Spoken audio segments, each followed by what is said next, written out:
Ladies and gentlemen, please stop everything you're doing right now, because if you haven't seen, which odds are you all have probably seen the explosion online, but if not, then you might be living under a rock.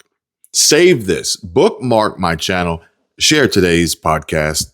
This is the only place you will see and learn more about the Dems' utter collapse. The left crumbles as the media is silenced after extreme panic leads to only one inevitable outcome for the Democratic Socialists: evil Islamic attempted regime takeover, a coup. And so you see, ladies and gentlemen, total chaos begins. And we haven't even begun to get started talking about Tim Walz, Ilhan Omar, resignations, deportations, and the Trump MAGA takeover of Minnesota. So stick with me here, everyone. What about Ilhan Omar? Any thoughts? Well, I mean, she's at the top of the suspect list in that, so we'll see. But I can tell you, my members, there are going to be ethics complaints filed against Omar. She had an opportunity to come in here today. Yeah, she was actually right across the hall at the Black Caucus lunch. If there was anything about Kentucky, I would have been there, and I think that's the way it is with most members, especially the Somali. This is a hearing about Somali fraud. There have been countless reports that her husband has profited in some way, and she in some way, shape, or form. I don't know if that's true or not, but she could have had an opportunity to come in here and defend herself. So hopefully you all may knock on her door and ask her some questions, and we'll see what she has to say. And a big shout out to who I believe to be Allison Steinberg and Lindell TV there fighting the good fight. Lindell TV, a conservative streaming media platform founded by Mike Lindell, the CEO of MyPillow, launched initially as Frank's Speech a few years ago, but it was since rebranded to Lindell TV around early last year, just as President Trump was sworn in and inaugurated for the second time in Washington, D.C.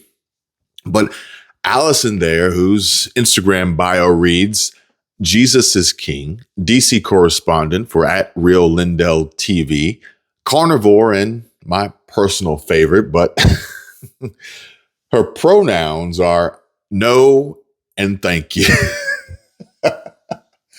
But thank you for further building on and expanding our reach, amplifying our voices, and helping to support and deliver on this mandate that we all voted for by going out there and reporting on the truth. Remember, folks, we are the media now. And so you see, Lindell TV, much like my show and YouTube channel here, serves as an online video streaming service focused on uncensored, unfiltered content, primarily from a right-wing, pro-Trump MAGA perspective. You know, from people like us, for people like us. Smaller crowd. This is controlled. The scene spans several blocks. We are here at Portland Avenue and East 35th, but it goes at least 2 or 3 blocks. Who are you? Who do you work thank for? you. Who do Hold you on. work I'm for? sorry. We're with CNN. It's okay. Thank you. Thank you for your help. I'm sorry. I think people are getting upset. So that is the latest here on the ground, guys, and I'm going to send it back to you. And independents like myself, Benny Johnson, Devory Darkins, Matt Morse, Brandon Lehman, Professor Nez, Nick Shirley, Stephen Gardner, ST Talks, Carrie Lane, Nick Sotar, Savannah Hernandez. And I know I'm leaving some folks out, but not intentionally. But you all get the idea, right? Who are your favorites to watch and podcasts to listen to? Let me know in the comments. We are all out here fighting the good fight, fairly and together with one another against the evil left and the Democratic Socialists who want to see America and the West burn while they team up and take sides with CNN and the MSNBCs and MSN Nows. Oh, yeah. And the CBS News of network television and Hollywood cult news circles. And the Golden Globe for Best Editing goes to the Justice Department. Yes, congratulations. And the award for most editing goes to CBS News. Yes, CBS News, America's newest place to see BS News.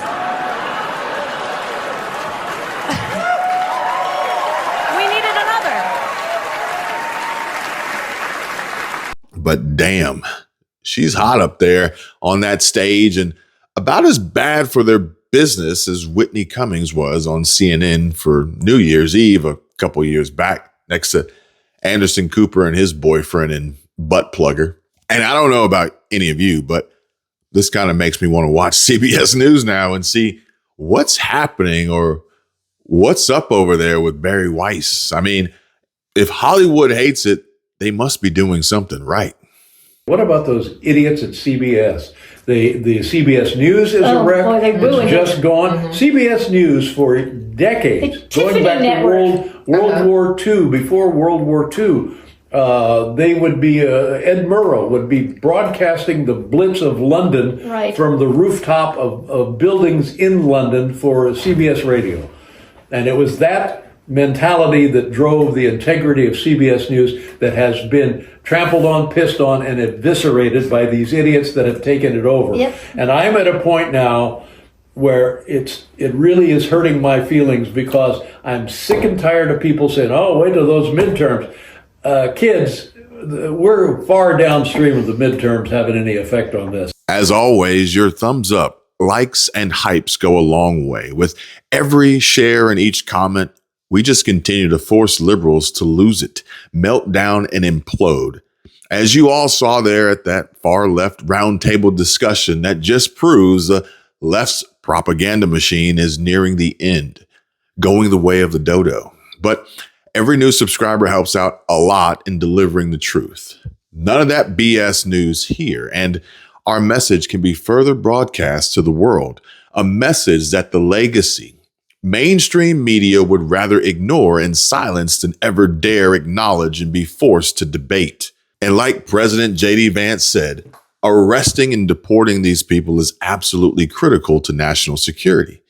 National Democrats are going to get our law enforcement killed if they don't stop lying about this issue and the people working to keep us safe. So thank you, everyone.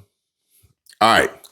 But now, may I draw your attention here to this, one of today's bombshell, as there is a video going viral right now on YouTube from RJ Talks that's blowing up with hundreds of thousands of views already. Colombia and Mexico cave after learning about Trump's mystery weapon. Colombian President Gustavo Petro caving, agreeing to help the U.S. now dismantle those 3 cocaine mills tucked away in the Colombian mountains. Also, Mexico changing their tune overnight over joint cooperation vis-a-vis the cartels. A giant shift in attitude and behavior across Latin America is happening. And why? Well, we're hearing it's stories circulating about how the U.S. really pulled off that raid last week that captured Nicolas Maduro, how our Delta Force used this powerful mystery weapon that is scaring the living hell out of everyone, all the leaders down in Latin America, that brought the entire Venezuelan military base where Maduro was hiding or living, Miraflores, brought them all to their knees. Trump's press secretary, Carolyn Leavitt, appearing to confirm this report. If you haven't seen this, you'll want to. Well, we did had a great meeting with the oil executives. We sort of formed a deal. They're going to be going in with hundreds of billions of dollars and drilling oil, and it's good for Venezuela, and it's great for the United States. A lot of money is going to be made. Oil prices will come down, although they are getting down pretty good now without it. The implications in the region itself, the Colombian president, I know for a fact, has called the president as he announced, but he essentially capitulated. I mean, here he was just a week ago saying he's willing to take up arms and fight the United States, and now he's capitulating and bending to our will. So we all know the U.S. captured Maduro last week, but just to set the stage, they did so without a single casualty. 20 U.S. Delta Force operators dropping inside the walls. And so you see, they're now all talking about that insane Delta Force raid on Maduro's fortress in Venezuela, where a tiny team of 20 operators, 0 U.S. casualties, hundreds of Venezuelan soldiers dropping to their knees, bleeding from their nose, vomiting blood, heads feeling like they're exploding from the inside, all from some classified sonic or direct energy superweapon that shut down radars, disabled everything, and let our guys just walk in and take the dictator. A security guard that was protecting Maduro has spoken, and you got to hear what he said.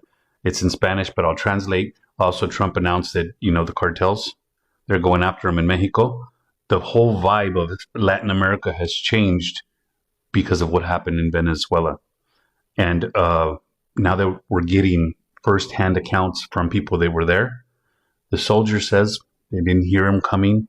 He says the Americans had technology superior to anything they've ever seen. Everything that they were using for radar, for anything, was completely taken offline. They had drones, and the drones were taking out bases and taking out things faster. They didn't have no technology. They've never had to fight against drones. He also talks about that there was only 8 helicopters. There was only 20 men that were sent in. And those 20 men killed hundreds of their men. And none of those soldiers were injured. He talks about it felt like they were firing 300 rounds a minute. Nothing they've ever seen. Nothing that they can compete with. And then he also talks to the fact that the Americans had some kind of sonic shock boom that was sent out, and everybody immediately started bleeding profusely out of their nose. They couldn't even gather themselves because whatever was sent at them made them fall to their knees and vomit blood out of their mouth and out of their noses. They were incapacitated immediately. He says he never wants to go through that again. Doesn't want to have to fight with the Americans again. He's sending warnings to everybody out there that you think you can fight the Americans. You don't even know what their weaponry is like and what they're capable of. 20 men took out hundreds, and that's starting to spread all through Latin America. And now they're not saying, if you want me, come and get me anymore. They're like, oh shit. Especially after Trump says, hey, Mexico, you're on the list too. Props to Sec War Pete Hegseth for such a stellar and successful mission. You've made America proud, as well as our commander-in-chief and countless Venezuelans. But if this is new news to you, then here's the story. As this one operation scared the hell out of the entire region, Gustavo Petro, the current president of Colombia, goes from threatening to arm up against us to begging for a White House meeting and offering to destroy cocaine labs. South of the border and down in Mexico, suddenly Claudia Sheinbaum is the current president of Mexico. She is super cooperative on cartels overnight. But you all heard that young man translating, and he said, Mexico, you're on the list too. But Claudia wants no part of any fight with Trump. And can you blame her? America ain't nothing to with. And yes, it's being called proof of Trump's unstoppable power and peace through absolute strength. But here's the thing.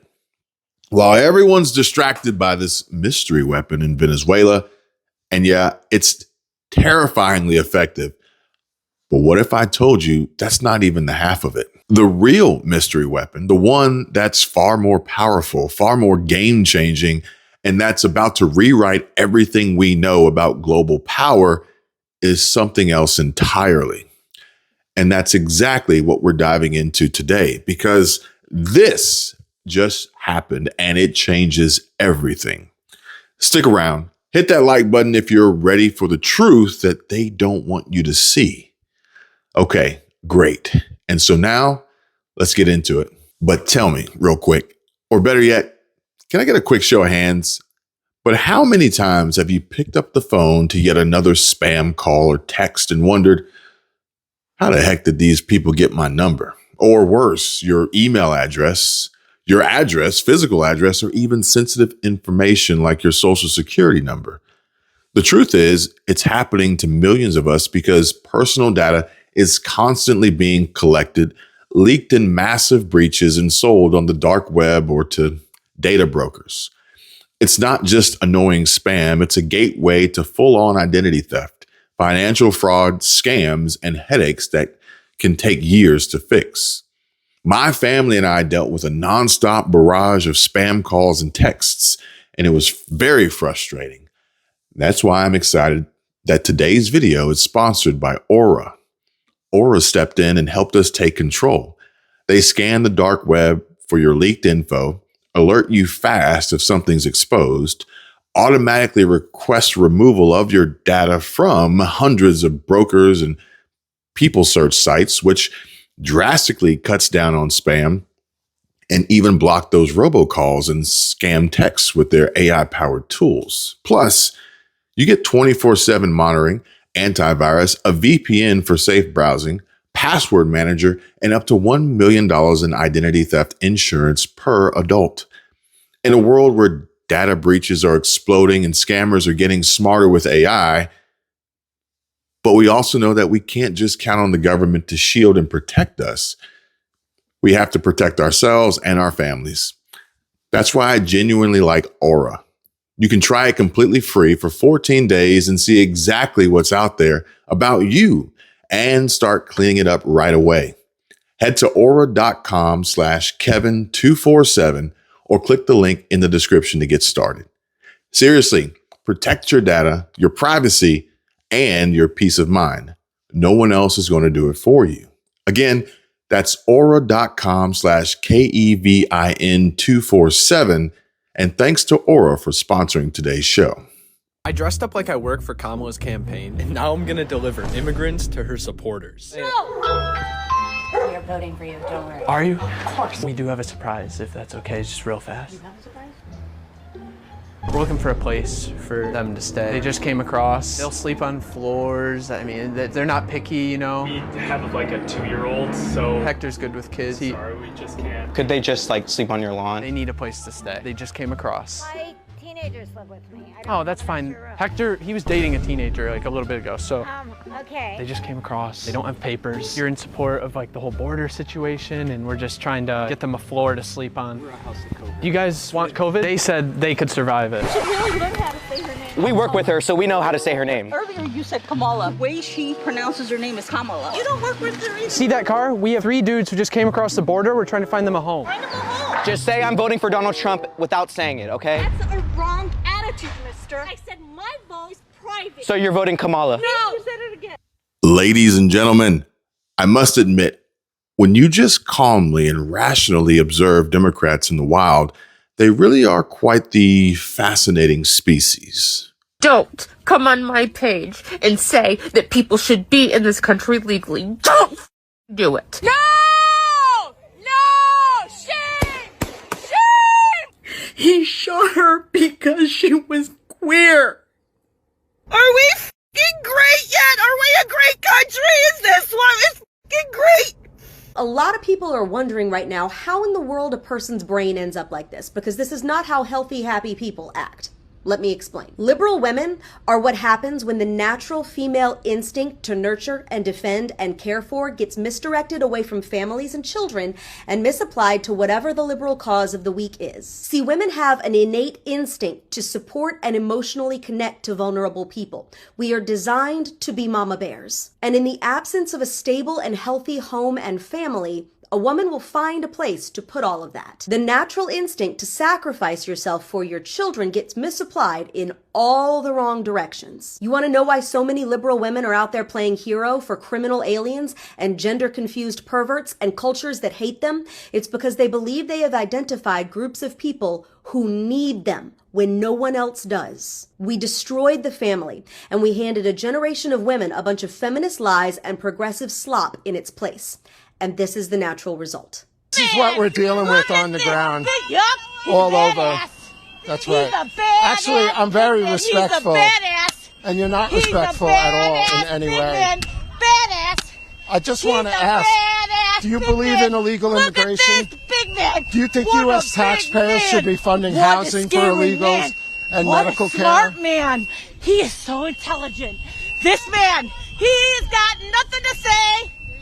He's got nothing to say. I got a lot to say. He's a big man. Now, he's a big man. Now I'm a Nazi. What a big man. Oh. What a big man.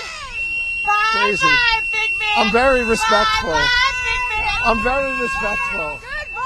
Here, this is the mentality. This is the state of the United States right now. This is what's going on. here in this country. But sadly, it is far too often and stereotypically designed by the woke left that women are made to be the victims. And this is twofold, or at least from the angle or perspective that two things can be true at the same time. As one was murdered by a savage black man and one died after trying to kill a cop or a federal law enforcement agent. But do you want to take a guess as to which one Democrats memorialize? Well, here's a hint for those of you who may need a little bit of help with this one. Or in case you share this video with a liberal tard, or by chance the algorithm gives my show some legs and sends me out to new viewers with Democratic lean. But let's just put into this context here. The Emmys were September 14th, just 4 days after Charlie Kirk was assassinated, and they paid zero tribute.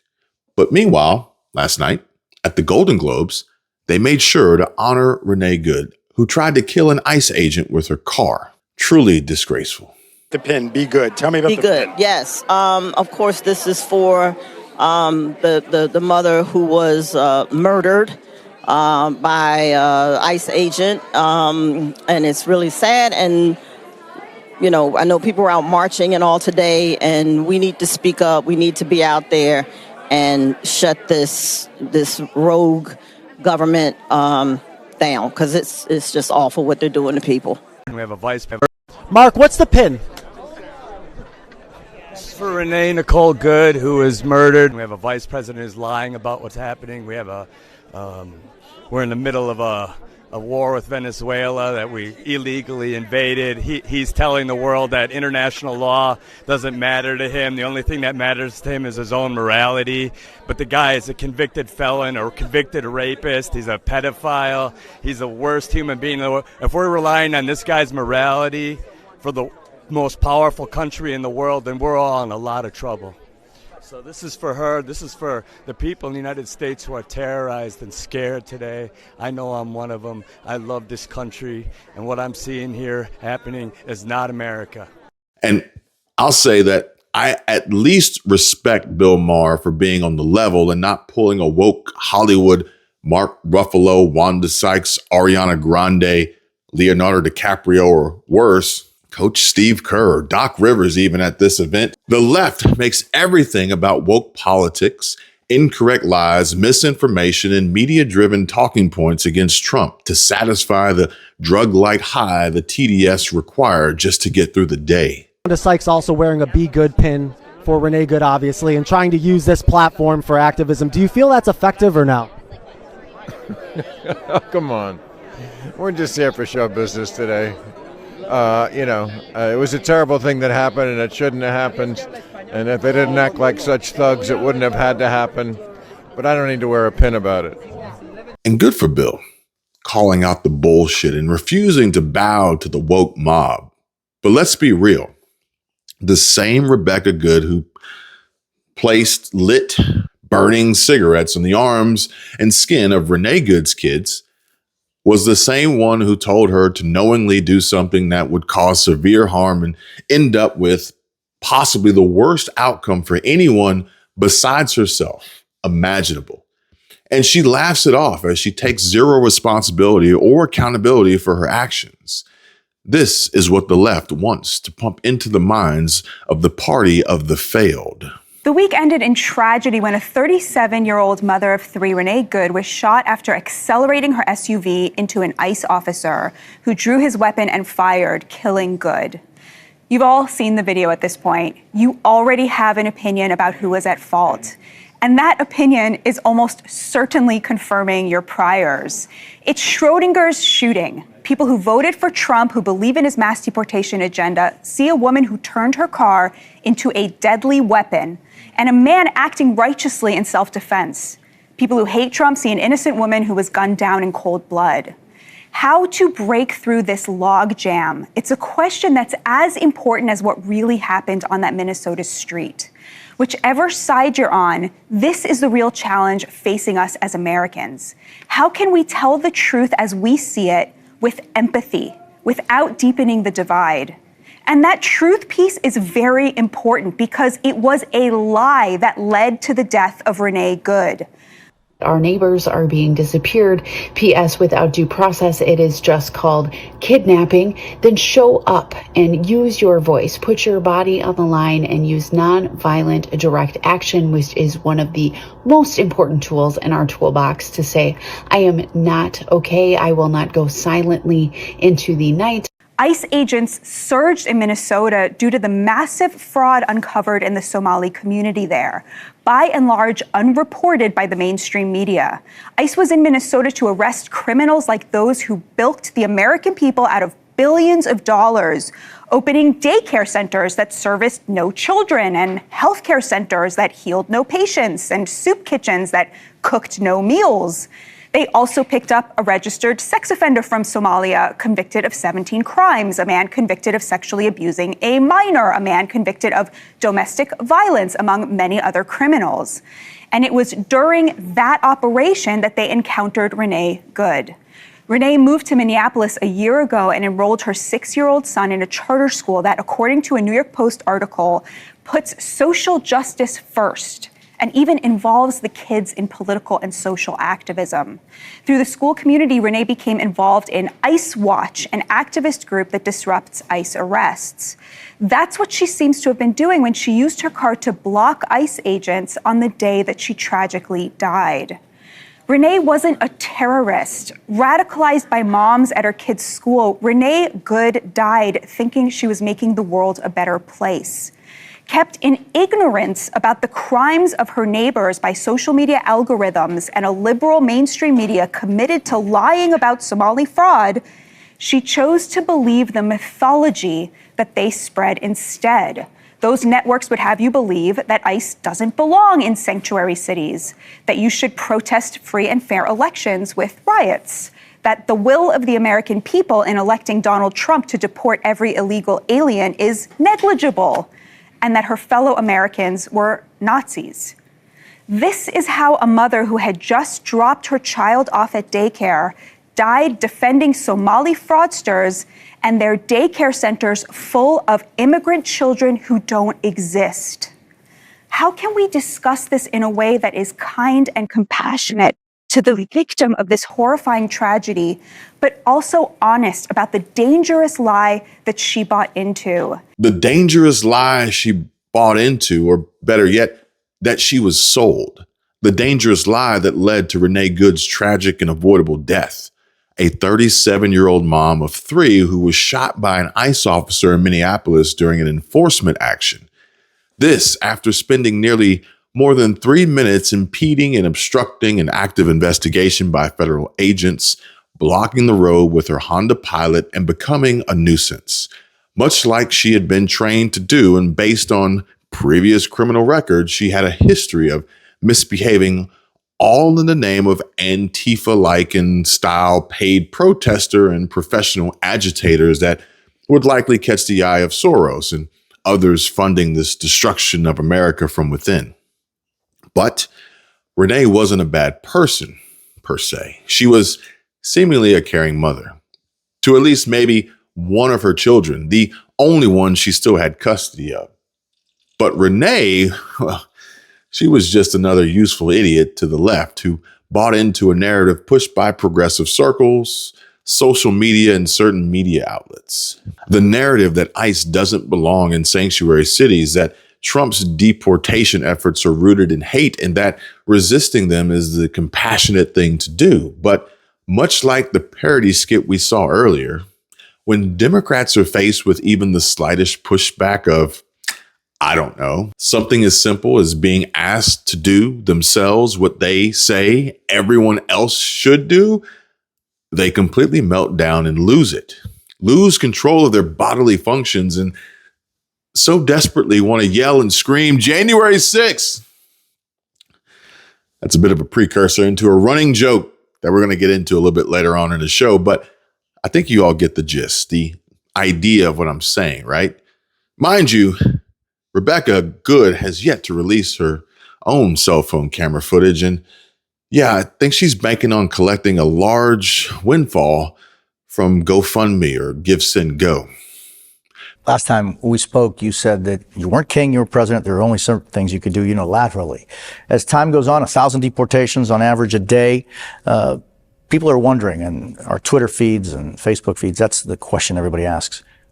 Won't you at least consider unilaterally freezing deportations for the parents of deferred action kids? Yeah. Here's the problem that I have, Jose, and I've said this consistently. My job in the executive branch is supposed to be to carry out the laws that are passed. Congress has said, here's the law when it comes to those who are undocumented, and they allocate a whole bunch of money for enforcement. And what I have been able to do is to make a legal argument that I think is absolutely right, which is that given the resources we have, we can't do everything that Congress has asked us to do. What we can do is then carve out the DREAM Act folks, saying young people who have basically grown up here are Americans that we should welcome. We're not going to have them operate under a cloud, under a shadow. But if we start broadening that, then essentially I would be ignoring the law in a way that I think would be very difficult to defend legally. So that's not an option. And I do get a little worried that advocates of immigration reform start losing heart and immediately thinking, well, somehow there's an out here. If Congress doesn't act, we'll just have the president sign something and that'll take care of it. And we won't have to worry about it. And just to clarify, that was 2013 Obama, when he's asked if he would at least stop deportations of parents of children brought here illegally. In other words, would he stop family separations and stop deportations of people who have done nothing wrong? But Obama's stance at the time was, no, that's not an option. This was, of course, before he realized he could turn them into voters. And so you see, they cheered mass deportations when Democrats said it. Hillary back in 2008 said, if they've committed a crime, deport them. No questions asked, they're gone. Obama in 2014, if you're a criminal, you'll be deported, sent back. Bill Clinton, 1995, standing ovation for speeding up deportation and securing our borders. If you're a criminal, you'll be deported. If you plan to enter the U.S. illegally, your chances of getting caught and sent back just went up. The actions I'm taking are not only lawful, they're the kinds of actions taken by every single Republican president and every single Democratic president for the past half century. I think we got to have tough conditions. Tell people to come out of the shadows. If they've committed a crime, deport them. No questions asked. They're gone.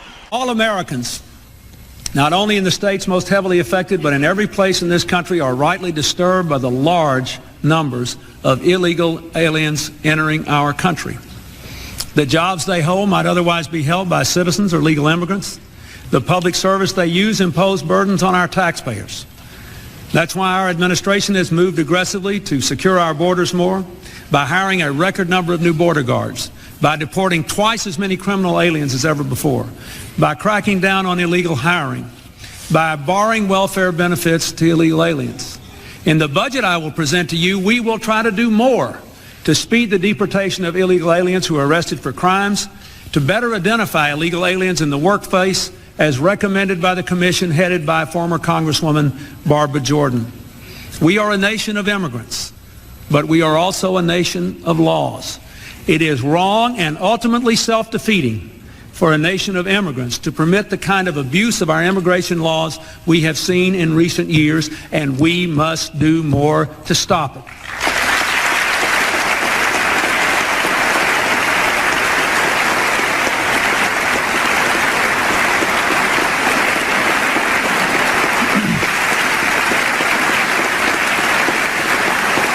Back then, it was just the law, not racism or racism. But now they can't win on policy. So the new plan is to flood the country with illegals, block voter ID, turn red states blue forever Early as next week, deportation raids by the Department of Homeland Security may begin nationwide. According to a report by the Washington Post, the effort will be handled by U.S. Immigration and Customs Enforcement agents, commonly known as ICE. The operation would only target adults and children who have already been ordered to be removed by an immigration judge. And how does ICE know which people to deport? They have an intelligence process like any other law enforcement, so they try to investigate based on leads or what they've tracked from people coming across the border, whether they are here illegally. One of the central issues here, concerns, is that ICE is not only going to deport the people that have the standing orders against them, but they may be deporting their families and their children. Is that legally possible? Yeah, it's legally possible to remove anyone through a deportation order. MSM, like MSNBC, supported ICE deporting illegals and their kids. MSNBC even reported that as early as next week, deportation raids nationwide by ICE would be happening and will target adults and children. Of course, this report is from 2015. Do you see the difference? Same party, different game, but Americans, real, true Americans, we see it and we are done. But this is what we're up against. These domestic terrorists are becoming more and more violent each day. And now Democrats have reached the murder your political opponent stage of democracy. As you all can watch here and see, this is the moment Nick Sorter was forced to drive away as a mob surrounded his vehicle, smashed the windows, and spray painted the car.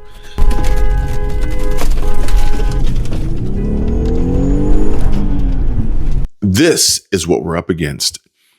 If given the opportunity, these people would turn our wives into widows and children into orphans without any hesitation. Rioters lied and told Minneapolis police, or what little was left of Tim Walz's defunct police force, that they had guns, while at the same time, the rioters repeatedly threatened to kill them.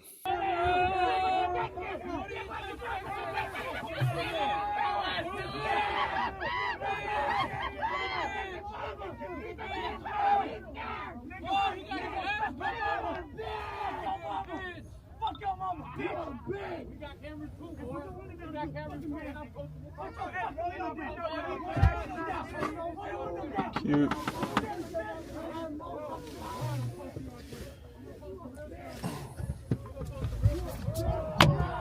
Get out of the way!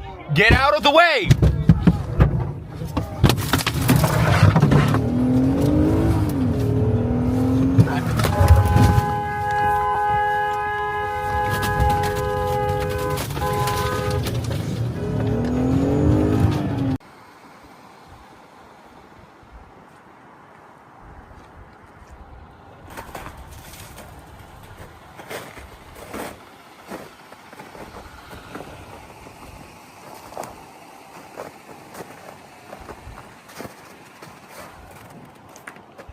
But Johnny St. Pete, or at John McCloy on X, says Bolshevik tactics. They're only brave because they know the police will not respond and have huge numbers. That's why they feel like heroes in blue cities. These are the paid agents, and their day is coming once this administration gets serious about these Soros networks. And the conservative alternative says, anytime someone obstructs your movement like this, that's called false imprisonment. At that point in time, you're legally justified in using force to defend yourself. This is just how the law is written. I don't make the rules, folks. I think context matters here because ICE has literally and figuratively been under assault this entire year. You look at an 8,000% rise in death threats, a 1,300% rise in assaults. This week in New York, you have people saying, save a life, kill an ICE, calls to hang Kristi Noem. There has been so much anger and vitriol directed against ICE officers, and Democratic officials, rather than say, let's be safe, let's take it a notch down, have fanned the flames. And we've seen that again this week. Tim Walz is saying, oh, this is a civil war moment. You need to rise up, encouraging people to put themselves in danger. And Abby, you said it in your opening, this was inevitable as a result of this. But yet and still, there's another inevitable result of this. And that is Tim Walz failing to serve out his term as the governor of Minnesota and being forced to step down and resign. And I haven't forgotten about that, and we will get into it. But first, I want to share this post from Lauren Chin, and I'll read what she wrote here to you all. That says, I've come to realize the left doesn't actually oppose crime or violence on principle. They only oppose it when it hurts their own agenda or allies. Otherwise, they actually cheer it on when it's inflicted upon their enemies, or just ignore it when it can't be exploited. For example, killing is good when it's a health insurance CEO or Charlie Kirk, but it's bad if it's Renee Good or George Floyd. For the purpose of this argument, we will assume, as leftists do, that George Floyd was actually killed and did not OD. And killing doesn't register at all when it's someone like Iryana Zarutska being murdered by a black man. The same goes with violence and crime as a whole. Violence against ICE is good. However, violence against ICE protesters is bad, and violence between black gangs is simply unimportant. Furthermore, stealing from Walmarts and other big chains is good, but stealing from indigenous people is bad. Somalis stealing from taxpayers, on the other hand, should just not be discussed at all. Unlike most people, the leftist views violence and crime as morally neutral tools with acceptability or importance wholly dependent on who or what these tools are being used against. Now, you might say the right acts similarly. After all, weren't the ICE agents in Kyle Rittenhouse's killings excused by conservatives? But no, actually, these cases are not the same. The right doesn't excuse these killings because they were perpetrated by conservatives against progressives, which is how the leftists view these scenarios. It is not the who that provides justification for these killings in the eyes of the right, but rather the why, which is self-defense. Regardless of the parties involved, conservatives in general recognize the right to self-defense. Leftists, conversely, might only recognize self-defense as valid depending on who is using it. Case in point, according to leftists, the ICE agent was not justified in shooting as self-defense after being hit with a car at a protest, but somehow self-defense has been the go-to defense for Carmelo Anthony, a black teen who stabbed an unarmed student after getting into an argument at a campus sports event. Again, for the leftists, the justification for the crime and violence comes not from why, but from who. And so why does this matter? Why is this worth discussing? It matters because, as we saw with Charlie Kirk, regardless of how law-abiding or moral you may otherwise be, as long as you are conservative, it means the left will support any and all violence or theft that befalls you. Unfortunately, the justification for harming you comes from who you are, their enemy.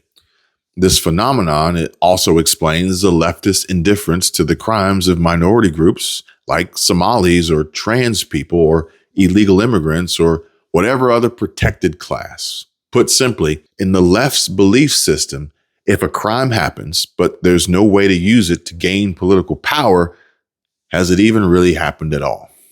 Finally, with these revelations in mind, the right must stop entering into debates with leftists, assuming they share the view that crime and violence are inherently bad. Because though they may deny it, the truth is they do not. Take a step back and say, why are we in Minneapolis? Why are we in these cities across the country? It's because sanctuary cities like Minneapolis will not let us in their jails. So they'll have murders, they'll have known or suspected terrorists, child pedophiles, really vile, violent public safety threats, and they will just release them back onto the streets. In this year alone, Governor Walz and his team have released over 500 public safety threats who are criminal legal aliens back onto the streets of Minnesota. That is why we have to have law enforcement on the ground, to make sure that those crimes are not perpetuated, so that we arrest these individuals and that we make sure that the citizens of Minnesota are safe, because their law enforcement, their politicians refuse to do it. Tim Walz, All he does is put his citizens at risk. It's almost like it's part of some kind of plan or operation, maybe to just further put ICE at risk and to try and block and shield him from accountability and being forced into tendering his resignation. But why are we in Minneapolis, Minnesota? Well, so you see, ICE arrests criminal illegal aliens so communities get safer. But Governor Walz and Mayor Frey's radical sanctuary agenda is doing the opposite, putting Minnesotans at risk. It really is all just a distraction, folks. And here's a prime example of what I mean by that.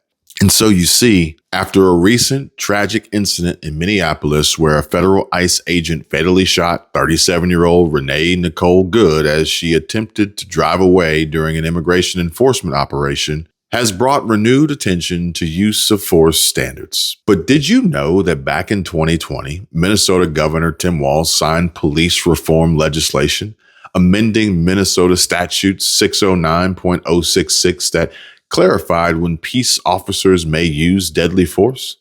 Among its provisions, if a vehicle accelerates toward an officer in a way that creates an immediate life-threatening danger based on apparent intent, proximity, and the totality of circumstances, the officer does not need to wait for actual impact to respond. They can act if they reasonably perceive an imminent threat of death or great bodily harm.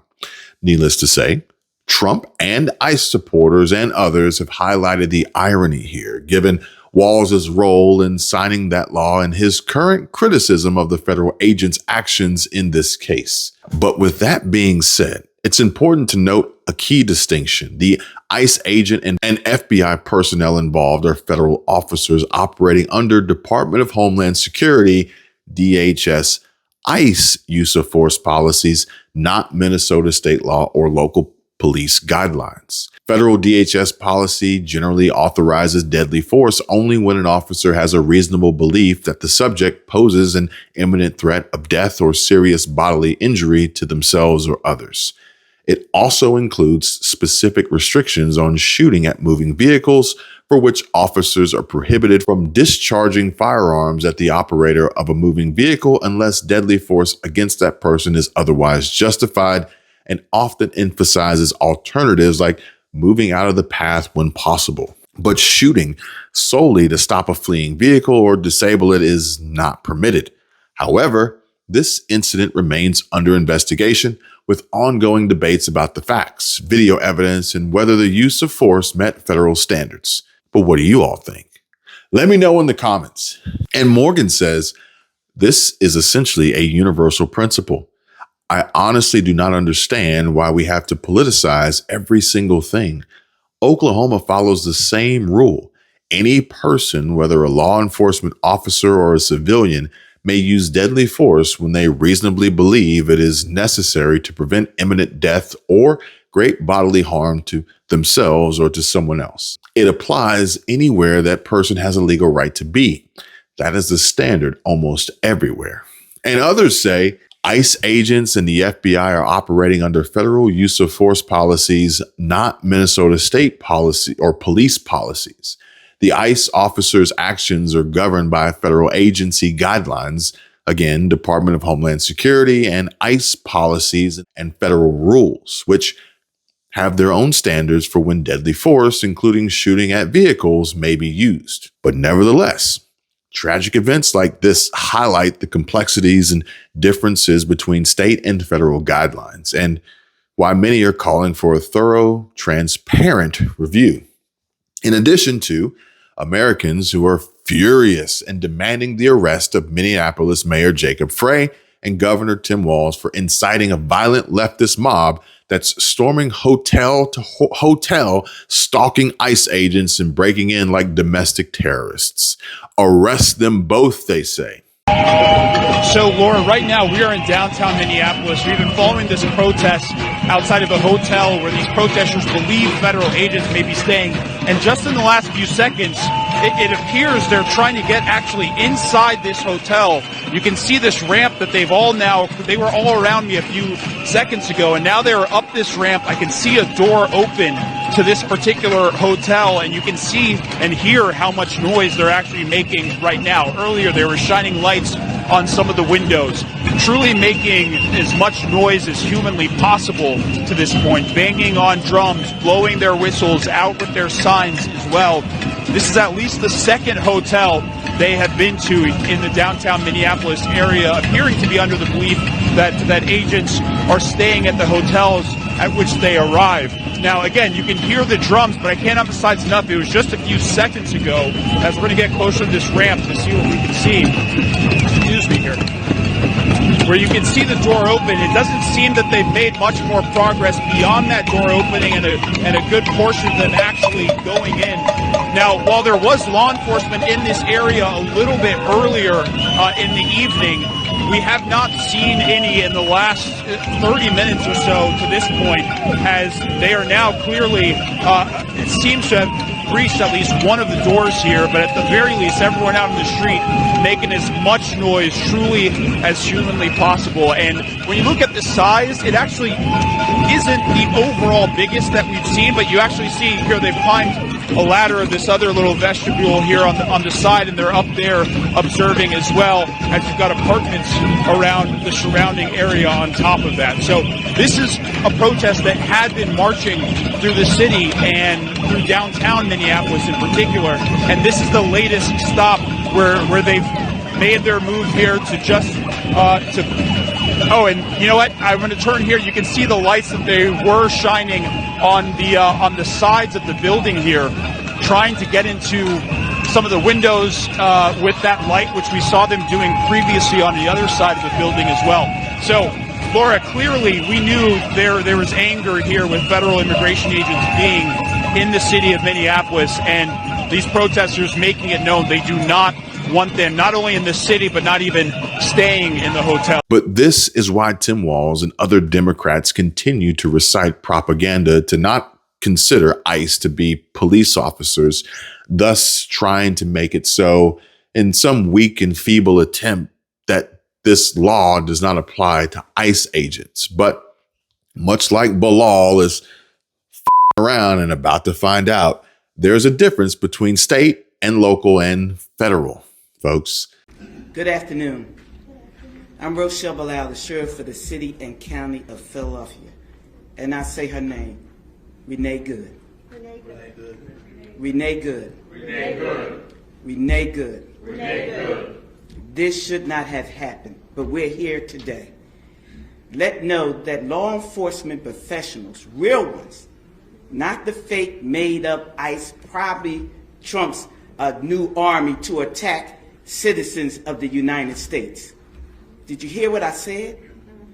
No law enforcement professional wears a mask. None.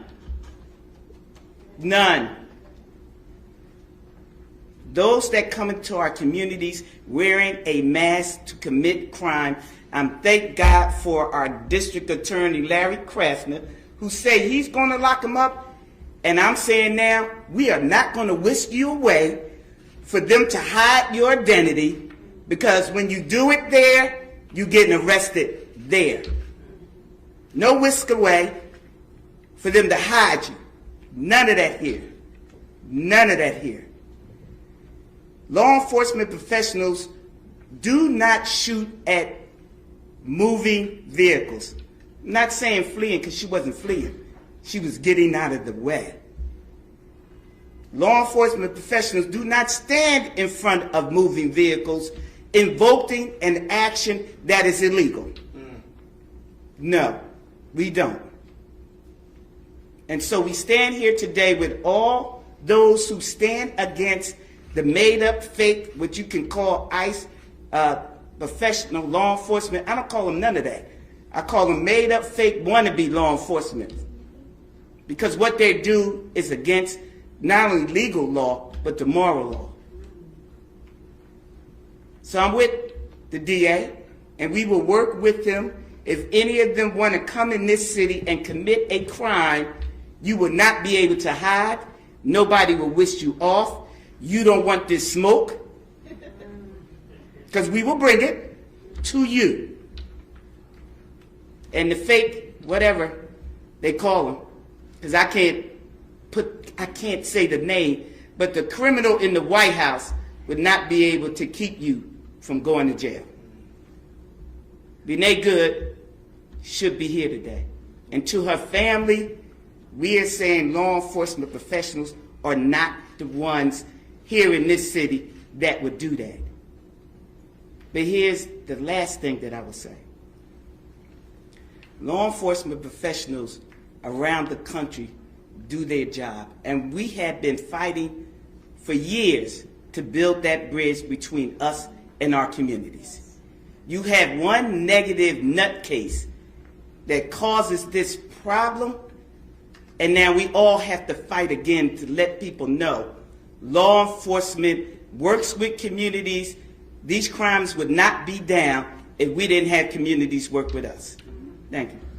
Rochelle Bilal. And Sheriff, I am grateful for your time tonight. So obviously you used those words knowing full well they would be heard, and you were prepared for them to be heard, as they have been. Why did you feel the need to speak out as a law enforcement officer so passionately against ICE?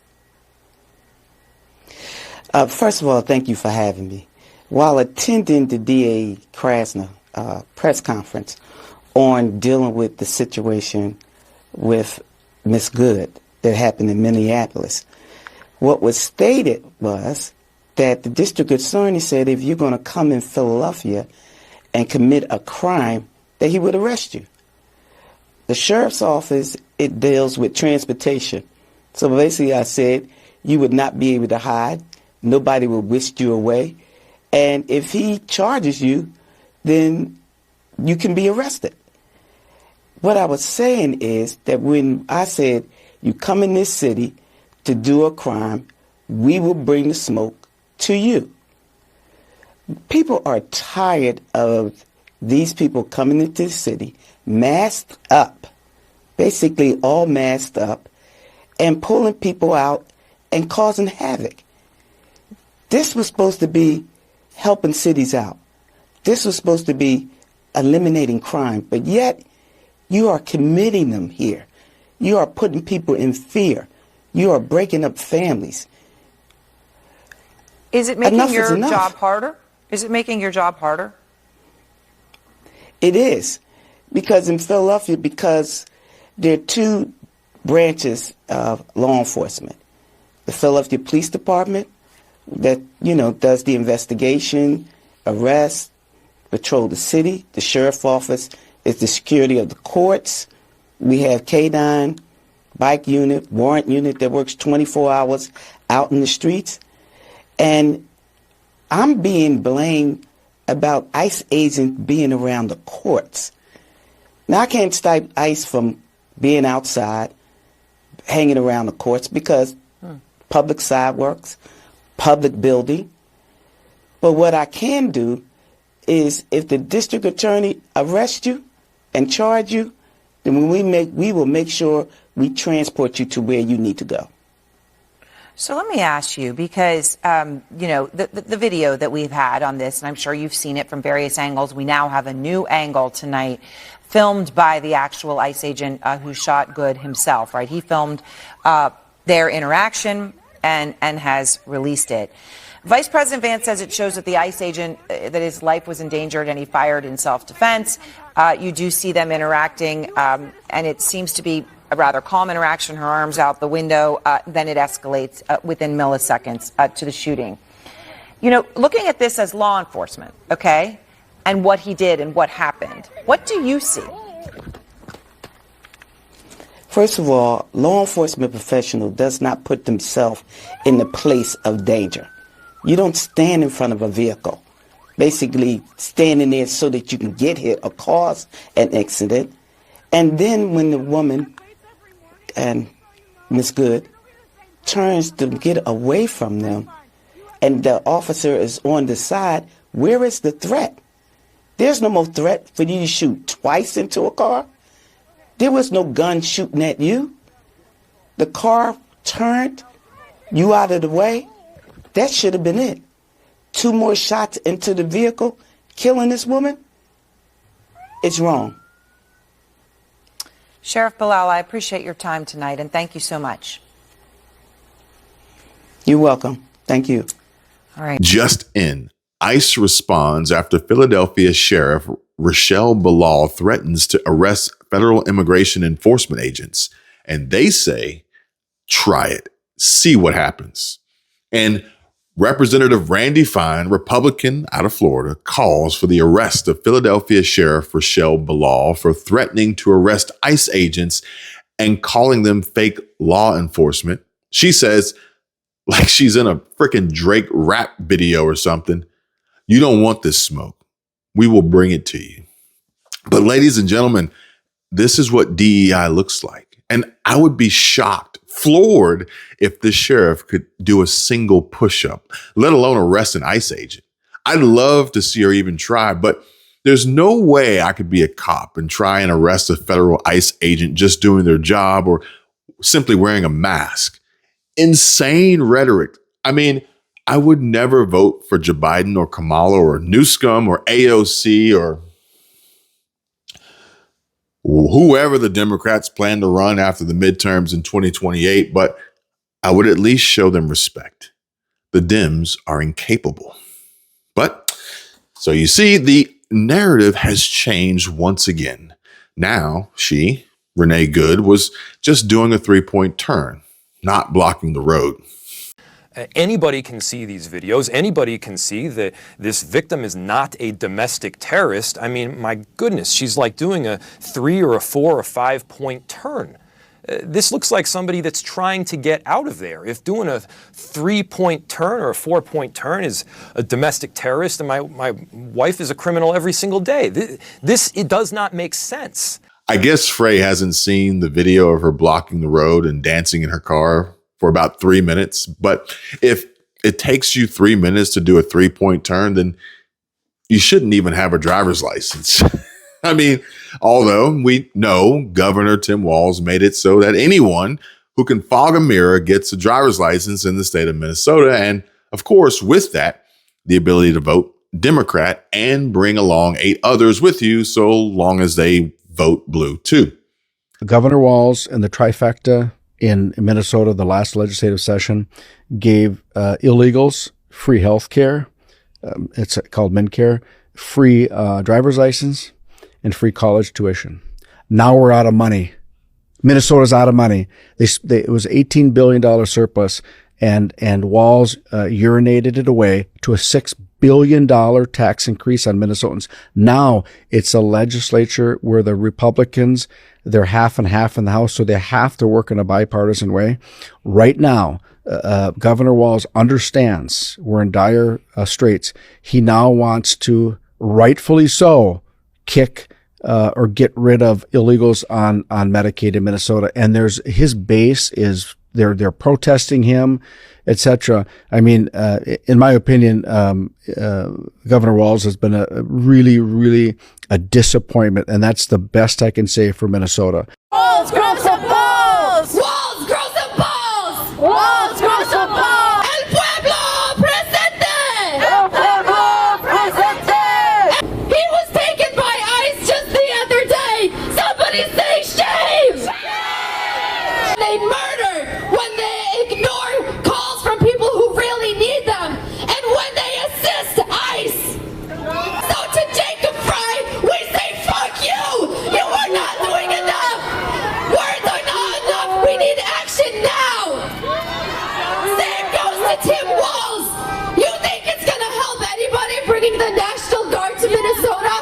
No! Stop the war on the people! And I will tell our listeners today that you ought to appreciate Minnesota because we took one for the team last election. It's done. A packed room at the St. Paul Armory erupted after the governor's signature made driver's license for all the law of the land. So we give driver's licenses to anyone here. You don't have to be a citizen. You don't have to, which is a photo ID. So if someone comes in, they register, they have the driver's license, but they have an incorrect social or no social or whatever. So then they become incomplete. But if they walk in to vote with their driver's license Does that make them all of a sudden now okay? Mr. Linnell. Madam Chair, so the designation on the roster for someone whose registration had been incomplete, if they present the election judge with that acceptable identification document, that would clear the challenge from the roster and they would be permitted to cast a ballot. Mr. Anderson. Well, okay, there's your problem potentially. So thank you. So just to clarify, someone who is not a citizen but presents a driver's license at that point in the process could be permitted to vote. Madam Chair, at the time of registration, as well as at the time of submitting a ballot, every voter is signing the attestation affirming their eligibility to vote, including that they meet all eligibility requirements, that they are a U.S. citizen.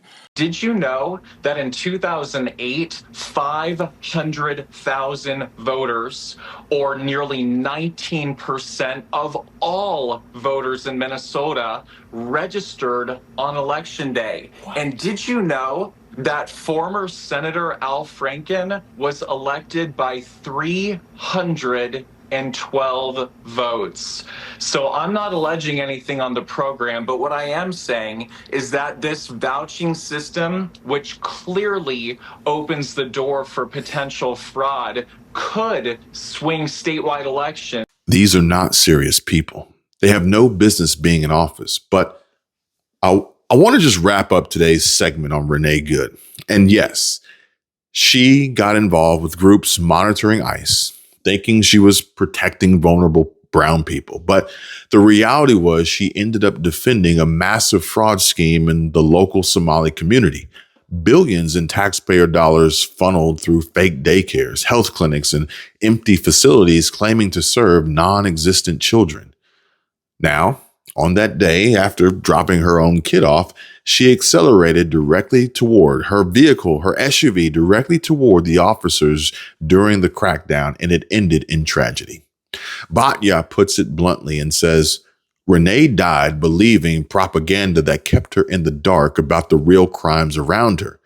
And we can feel real empathy for her loss while recognizing how misinformation radicalized a good person and put her in harm's way. But this hits home for me because it reminds me of something simple from my childhood. The old line that red cars cost more to insure. Growing up, parents, friends, and everyone said it. Red cars are flashy, drivers are reckless, cops target them so premiums skyrocket. It sounded logical, so I avoided red cars like the plague, once legally allowed to drive after passing my exams and being an eligible U.S. citizen. But as an adult, now on the hook for paying my bills, including car insurance and shopping around for the best rate, let alone just being as knowledgeable about as many subjects and topics as possible. But I checked the facts, and as you all know, it's a complete myth. Insurance companies base rates on your driving record, the car's make and model, location, mileage, not the color. Major insurers like Progressive, Allstate, and others confirm they don't even ask about color. Yet, trusted adults keep passing it on out of habit or fear, creating this blind spot where people just accept it without questioning. That's exactly what happened with Renee, a scotoma, a mental blind spot formed by repeated misinformation from trusted sources, and it cost her everything. Now zoom out to the overall politics and landscape today. How many young people, and plenty of adults too, say, I just don't like Trump? But when pressed, it's vague stuff like Mark Kelly yesterday, who couldn't come up with anything really solid to combat and even debate Jon Stewart. But they'll say things like he's a racist, he's dangerous, but no real reasons, just echoes from media, teachers, family, or social media feeds. Slander, like ABC News' anchor George Stephanopoulos, who settled a defamation lawsuit with Donald Trump over statements where Stephanopoulos repeatedly claimed about 10 times during a March 2024 interview that Trump had been found liable for rape in the E. Jean Carroll civil cases. It's the same fear-based avoidance, the same scotoma. But if they did their own homework, like I did with the red car thing, they'd often be shocked by the truth on the economy, border security, foreign policy, or party policy and platforms. But what's the takeaway here? Misinformation from trusted sources and voices creates these dangerous blind spots. It can lead to real harm, whether defending fraud while thinking you're a hero or blindly rejecting ideas without digging in. And so we all must challenge those narratives. Do the research on car insurance, myths, politics, geopolitics, anything important. Question what you've been told, even by people you trust, or at least have been trained to believe you should trust. Don't let fear or habit block the truth. But like this post here from Wayne Dunlap that says, liberal philosophy is a simple one. Just believe what you're told, because modern liberal policies fail. They cannot defend it with facts. So extremely intolerant liberals justify insults and violence, deny alternative sources of information, and support censoring free speech. But yeah, the truth is right here on my show, as always, and I will never deviate. This is the left's end game. Renee Good wasn't a terrorist, radicalized by progressive moms. She died thinking she was protecting the vulnerable, kept in ignorance about the crimes of her neighbors by social and liberal media committed to lying about Somali fraud.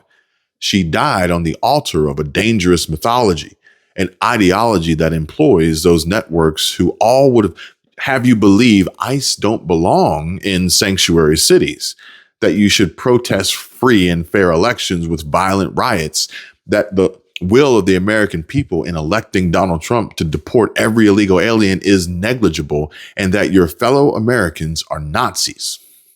And this is how a mother who had just dropped her child off at daycare died defending Somali children. Children who don't even exist in empty daycare centers run by fraudsters. The same fraudsters you will never hear Democrats rage quit CNN interviews and crashing out over like they do Elon Musk for legitimately being awarded government contracts for his work with space exploration and innovation. But all the while, more Somali fraud runs rampant. After the federal government has awarded TGV rockets more than $4 million despite being located in a crack house next to a 7-Eleven. Presumably, it is run by Somali fraudsters, though they have not claimed responsibility yet. Elon, SpaceX, you guys better watch your backs. You have some serious competition. Introducing TGV Rockets, a 28-year-old rocket company based out of DC that has received over $4 million in federal grants since 2015. They're very serious. Let me show you where they operate out of. This apparently is a $4 million rocket company, according to the DOD. That place is located right next to a 7-Eleven, and you know better than anybody, if they were actually manufacturing any types of rockets, it'd be such a massive safety hazard. They have really received 15 Phase 1 awards and then 2 Phase 2 awards, so they've accomplished absolutely nothing, yet the federal government continues to pay them despite this being their address. Who is the owner of TGV Rockets? Mr. Pat Ban. Him, with a profile photo of him and a cat in the shower on LinkedIn. Careful, Elon, he might get to Mars before you. People worked hard for this money that is just going to him. This is so wrong. Oh my God. Also, great reporting by David Cate and Political Fabian. Fraud here, fraud there, fraud everywhere. But the real frauds are the media. The same mainstreams that amplify lies and ignore truths and just don't report, leaving their blind, deaf, dumb, sheep, and far left-leaning Americans perpetually left in the dark. And to quote Batya Ungar Sargon, a dangerous lie led a young mother to drop her child off at daycare, then died defending Somali fraudsters and empty daycares full of non-existent children. Can we expose this lie while maintaining our empathy for the horrible, tragic loss of life it led to? Well, we'll have to figure out a way, because we must. or else. And so you see, for the left, Democrats' end game is to fundamentally transform the United States through absolute mass migration, both legal and illegal, to develop new permanent political constituencies that are dependent on the Democrats and basically overthrow America as a traditional order that we know it. Going into its 250th birthday, that's been their explicit political strategy for at least 20 years. Implicitly, it's been it since the 1965 Immigration Reform Bill. What is it? What are they trying to accomplish? Yeah, the end game is to fundamentally transform the United States through absolute mass migration, both legal and illegal, to develop new permanent political constituencies that are dependent on the Democrats and basically overthrow America as the traditional order that we know it going into its 250th birthday. That's been their explicit political strategy for at least 20 years. Implicitly, it's been it since the 1965 Immigration Reform Bill. But as it relates to ICE, yes, they want to normalize violence against ICE. They want to confuse people that it's legal to do this. They want to moralize it. They're aiming for a Kent State-style violent incident that can cause massive domestic, unrest. But I'll call out the Democrat politicians. Why aren't they, who cheer this on, out there breaking the law? They're afraid to go to jail themselves. I'm talking about the politicians, all the way from Ken Martin at the head of the DNC on down. I want to see them break the law and go to jail. They're telling everyone else to do it. They don't have the guts to do it. They're relying on dumber and more unhinged people to break the law. In some instances, even get killed. And let's remember, a lot of those individuals, including the members of Congress, are federal officials.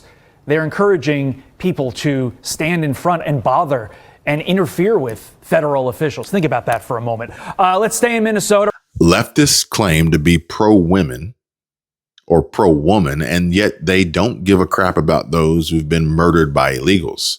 And I don't care about your stupid protests, says Sassafras84, ex-user with bio that includes married and conservative. Don't DM me without requesting America first. I post humor, politics, history, and crime, back the blue and support the military, and says Renee Good would still be alive if she hadn't tried to run over an ICE agent.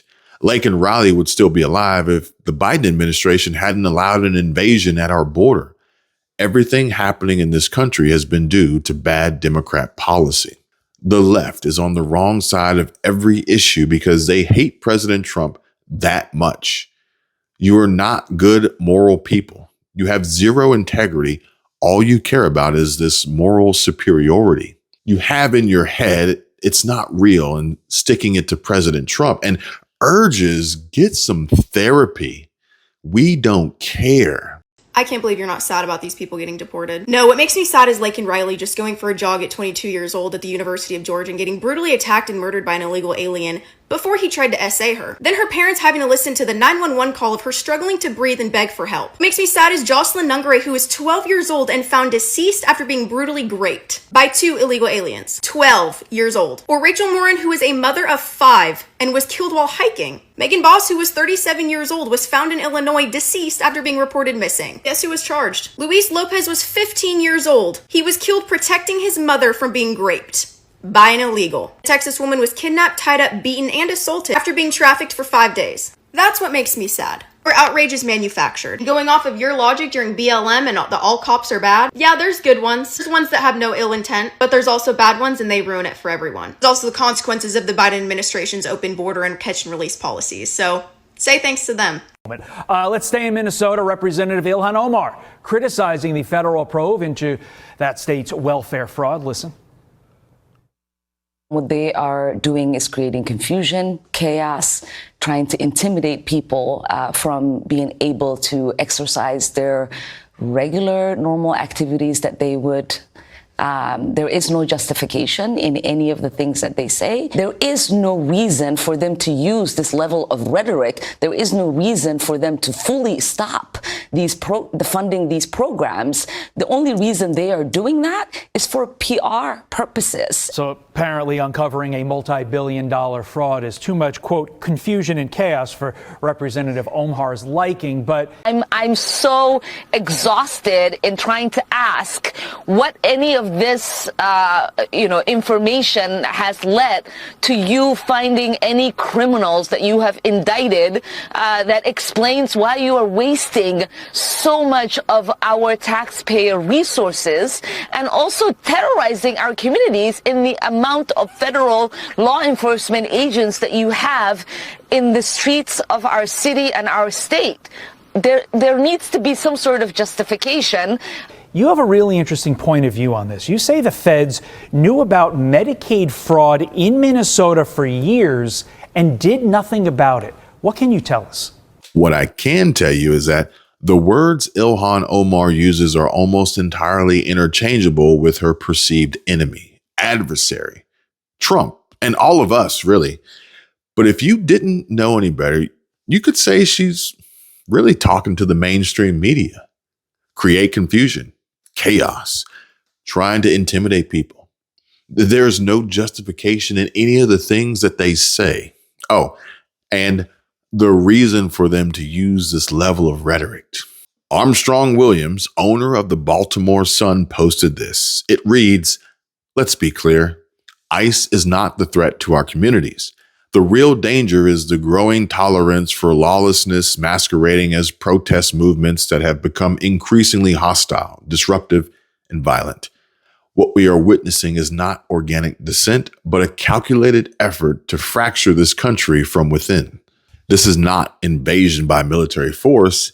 It is subversion by chaos. Law enforcement officers rarely kill innocent people in the line of duty, yet every tragic error is instantly weaponized by those waiting in the shadows, groups and agitators who profit politically and culturally from outrage. They do not seek justice, they seek ignition. Their goal is to delegitimize authority, exhaust public trust, and push institutions toward collapse, often with the amplification of media ecosystems that reward conflict over context. We saw this strategy unfold on Ivy League campuses where disorder was allowed to fester until it finally had to be shut down. Much of the coverage did not cool tensions, it validated them, flattening complexity into grievance and framing enforcement as provocation.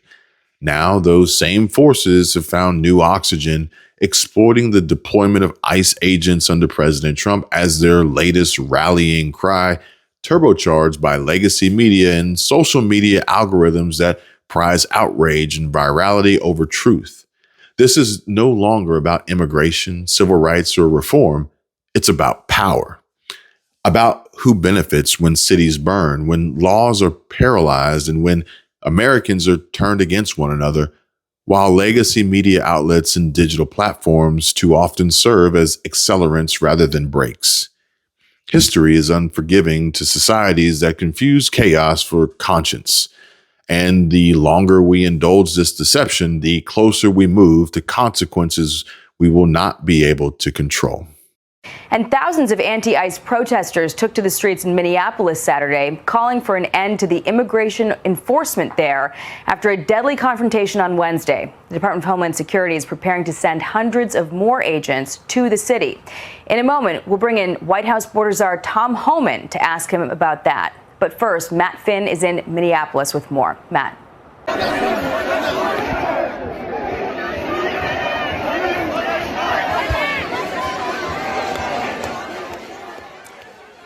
Welcome back. Now, revolution underway in Iran. Massive protests against Ayatollah Khomeini and its brutal regime are persisting in Iran, as Iranian citizens take to the streets over its failed economy and skyrocketing inflation, up 50%. Food prices surging more than 70%. President Trump has warned Khomeini there will be severe consequences if protesters are killed. But the Wall Street Journal is reporting that Iran is threatening to strike U.S. military bases in the Middle East if the U.S. tries to take down the Iranian regime. Here's the president on Friday. Iran's in big trouble. It looks to me that the people are taking over certain cities that nobody thought were really possible. I've made the statement very strongly that if they start killing people like they have in the past, we will get involved. We'll be hitting them very hard where it hurts. As protests protesters ramped up on Thursday, the Ayatollah dug in by cutting all internet service and international calls inside the country. The internet has been out for 60 hours so far, with Iranian officials also trying to jam up Elon Musk's Skylink to further isolate the country. As protesters have heeded the call from my next guest, the exiled Crown Prince of Iran, His Royal Highness Reza Pahlavi, called on the people to mobilize and take to the streets against the authoritarian government. Demonstrators calling for Pahlavi to return and to lead Iran. Pahlavi's father, Mohammad Reza Pahlavi, was Shah of Iran from 1941 until 1979, overseeing key modernization initiatives in the country with close ties to both the United States and to Israel, until the extremists and the terrorists overwhelmed the monarchy, forcing the Shah and his wife, Empress Farah Pahlavi, to flee and the Ayatollah to return from exile. Iran then shifted overnight from a U.S.-allied monarchy to an anti-Western Islamic regime, soon to become the largest state sponsor of terrorism, funding Hezbollah and Hamas, among other groups. President Trump and Secretary of State Marco Rubio posting this weekend on social media that the U.S. stands with the people of Iran, with the president writing this is not the Obama administration when it comes to standing up to the Iranians, Ayatollah and his religious Nazi henchmen, and standing behind the people of Iran protesting for a better life. The president retweeted that tweet from Lindsey Graham, who will be joining me momentarily. The president also posting this on X last night. President Trump just posted bombshell data proving Somali households leech off the taxpayer in massive numbers. Welfare, 89%, Medicaid, 86%, food stamps, 62%, all way higher than native households. This is why they must go back. No questions asked. But Ilhan Omar is mad that investigating fraud in Minnesota and enforcing immigration federal law is wasting so much of our taxpayer resources. Oh, it's hard to make this shit up. Ilhan makes these outlandishly claims, being anything but bodacious. Her statements all just to cover up and kick the can down the road so her welfare fraud scam can continue on. While Governor Walz takes it a step further and ratchets it up a notch after Mandelbaum. And watch as Scott Bessent erupts on Tim Walz for pulling Bessent's security at the Minnesota Capitol. But one curious detail, this interview was originally scheduled for the Minnesota State Capitol. Can you explain why that didn't come to pass and why we're here? For one reason, Chris, Tim Walz is a coward. He is a coward. He would not guarantee that the Treasury Secretary of the United States of America would have police protection in the Minnesota State Capitol. He is afraid of what is coming. And he's not going to be able to hide behind this curtain because we will get there. And I don't have to go in the Capitol building to investigate him. I would love for him to come to Treasury and answer some questions. I can guarantee you that he will be safe and sound then, depending on what we discover. I don't know about his future. And as I said earlier, that will be the only view of the Oval Office he ever gets. Because let's just think about the long arc of history. The suppression of this story is this guy got to within could have been one heartbeat away from being president of the United States. And when we don't have a functioning mainstream media and great independent journalists like you, citizen journalists who go out and do the investigative work because the people who are supposed to be doing it don't do it anymore. But you know what they say, a picture is worth 1,000 words. So what does this picture really say when Tim Walz's own family doesn't even support the guy who is friends with school shooters?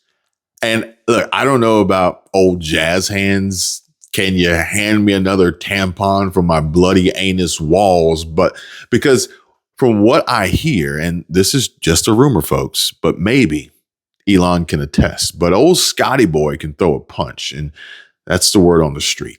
And Bessent's right, 1,000%. Perhaps this poster here is right too.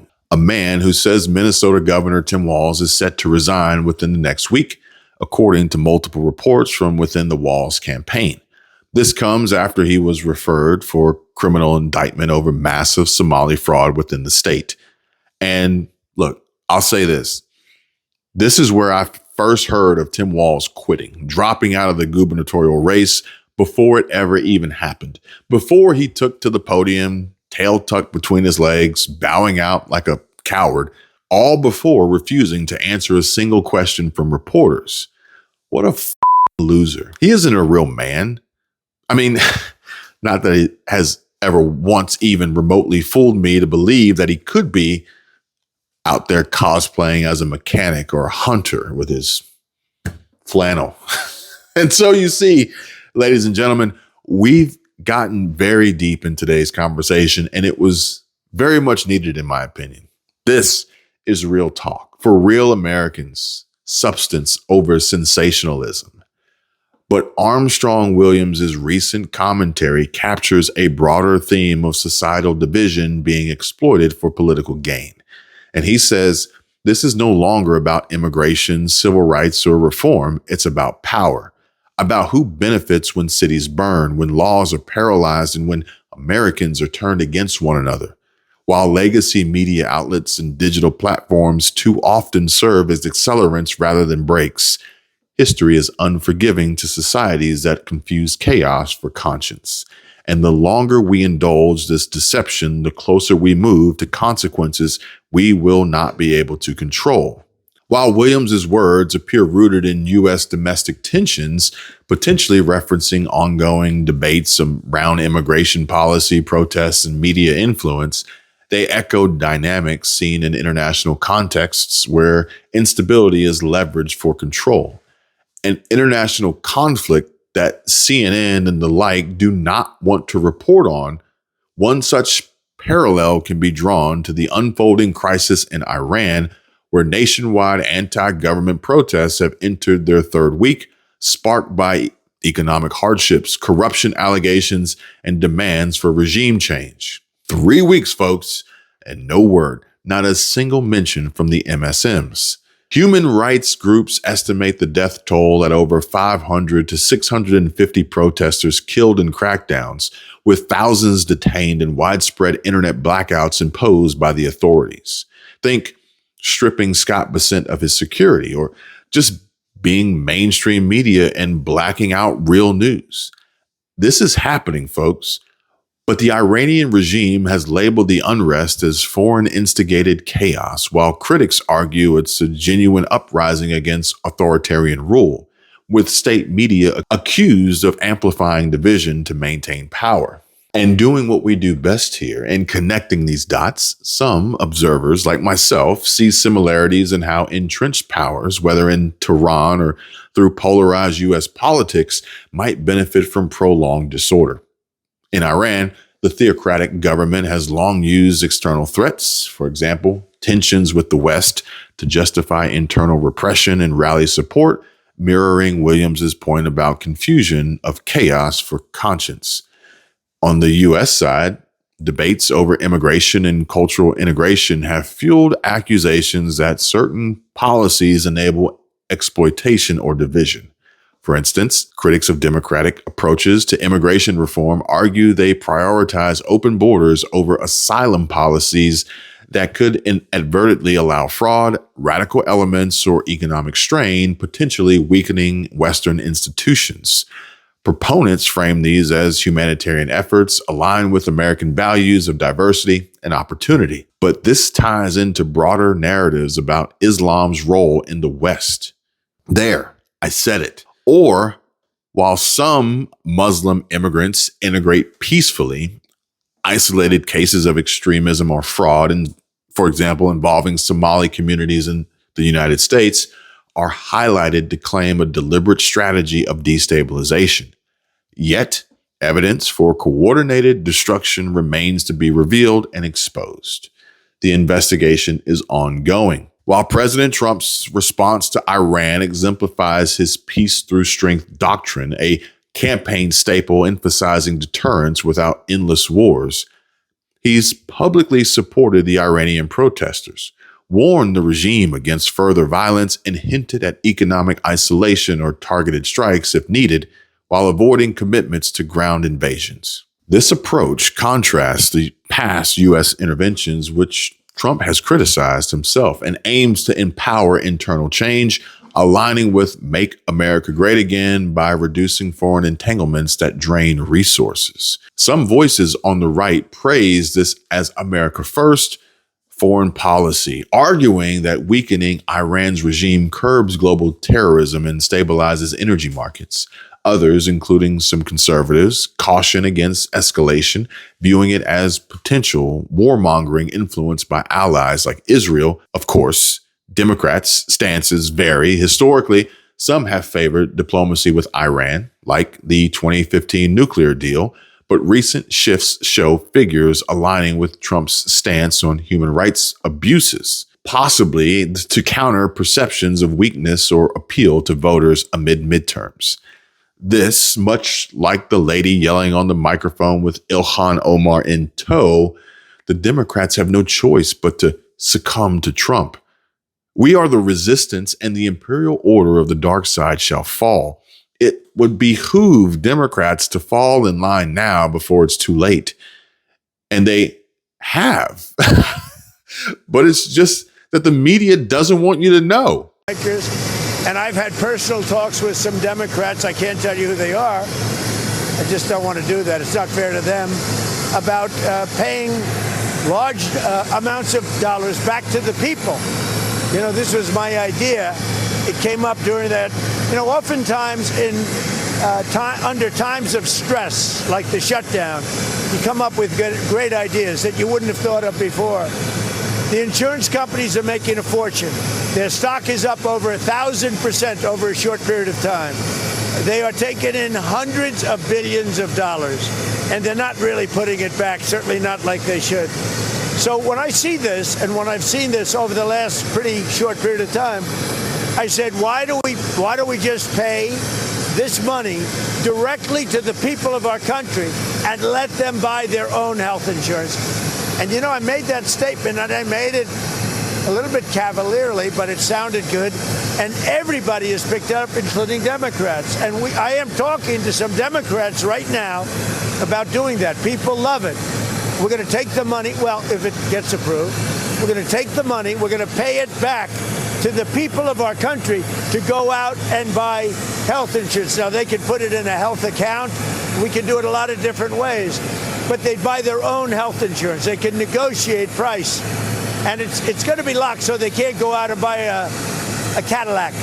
They can go out and buy health insurance. No fraud, waste, and abuse. Like those Somalis buying Mercedes, Range Rovers, Land Rovers, Porsches, Lamborghini. But circling back to Batya Ungar Sagan's poignant question from her post, where she says and asks, a dangerous lie led a young mother to drop her child off at daycare, then died defending Somali fraudsters and empty daycares full of non-existent children.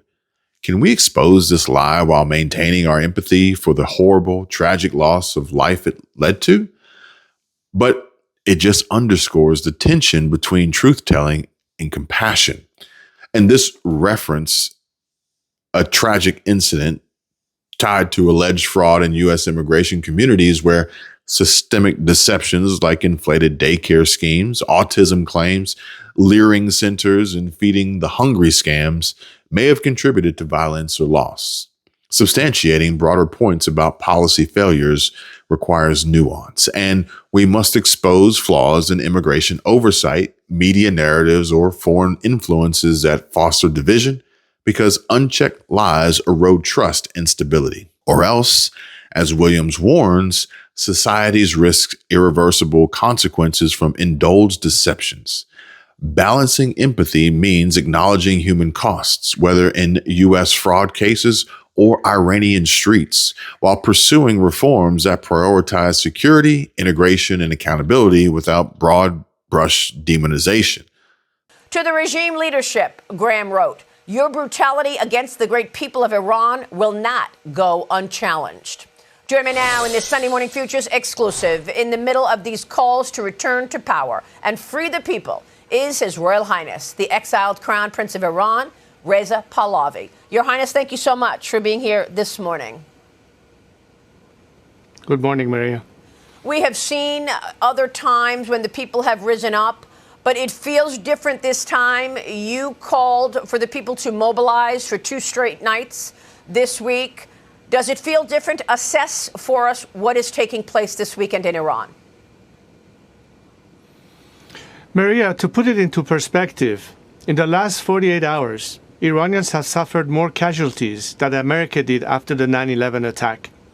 This is a moment that is defining. Despite being completely cut off from the world, internet shut down, and for a regime that is massacring its own people, this is an opportunity to liberate that nation. Remember, the same thugs that hate America also hate their own people. And this is an opportunity to help a nation that starves for liberty, that starts to be rejoined with the free world, and to have the same relationship that we had with America before this revolution occurred, to liberate ourselves and come back to the fold and contribute to world peace and stability regionally and beyond. Now, Your Highness, you have called for the opportunity to become the transitional leader. You've said many times with me on this program, you are hoping to be a transitional leader. What is your plan in that transition? What would the first 100 days look like? Because we know that these protests are economic in nature. They are about food and life and democracy second. Maria, I'm a fighter pilot. I've trained all my life for exactly this moment, and people are calling on me to step in and lead this transition. I'm here to lead and help our nation go through that transition. But beyond liberation, we have to have a plan for a stable, smooth transition, a plan that, unlike other scenarios we witness in our neighborhood, like the de-Baathification in Iraq, will not lead to chaos. We have to ensure stability. We have to be able to protect the citizenry. We have to be able to stabilize the economy. And for that, we have very comprehensive plans. I'm helped by numbers of economists, scientists, jurists, and specialists in every field, so we can, in fact, address all of these issues the moment the opportunity comes. More importantly is what we're doing right now. As you can see, people are still fighting despite this crackdown. They hope that there will be assistance in protecting them from further bloodshed. I've called upon further strikes, and that's beginning to unfold. We're beginning to see more and more defections, which is very important as part of the transition. So all of this is at play as we speak. It's hard to tell. Is he talking about Iran or Minnesota? I mean, the similarities right now are striking uncanny, in line with one another almost. You have tweeted directly at President Trump, and you have a message for President Trump. What is that message, sir? Mr. President, you have already established your legacy as a man committed to peace and fighting evil forces. There is a reason why people in Iran are renaming streets after your name. They know that you are totally opposite to Barack Obama or Joe Biden. They know that you're not going to throw them under the bus as they have had before. This is why they believe that this time they are empowered by the hope that you have their back. Your words of solidarity with the Iranian people and your administration has had tremendous positive effect. Let's hope that we can permanently seal this legacy by liberating Iran so that we and you can make Iran great again. Let's partner on this and have a better future for our countries and for our people. This is an opportunity that has presented itself. I'm prepared to return to Iran at the first possible opportunity. I'm already planning on that and the transition team.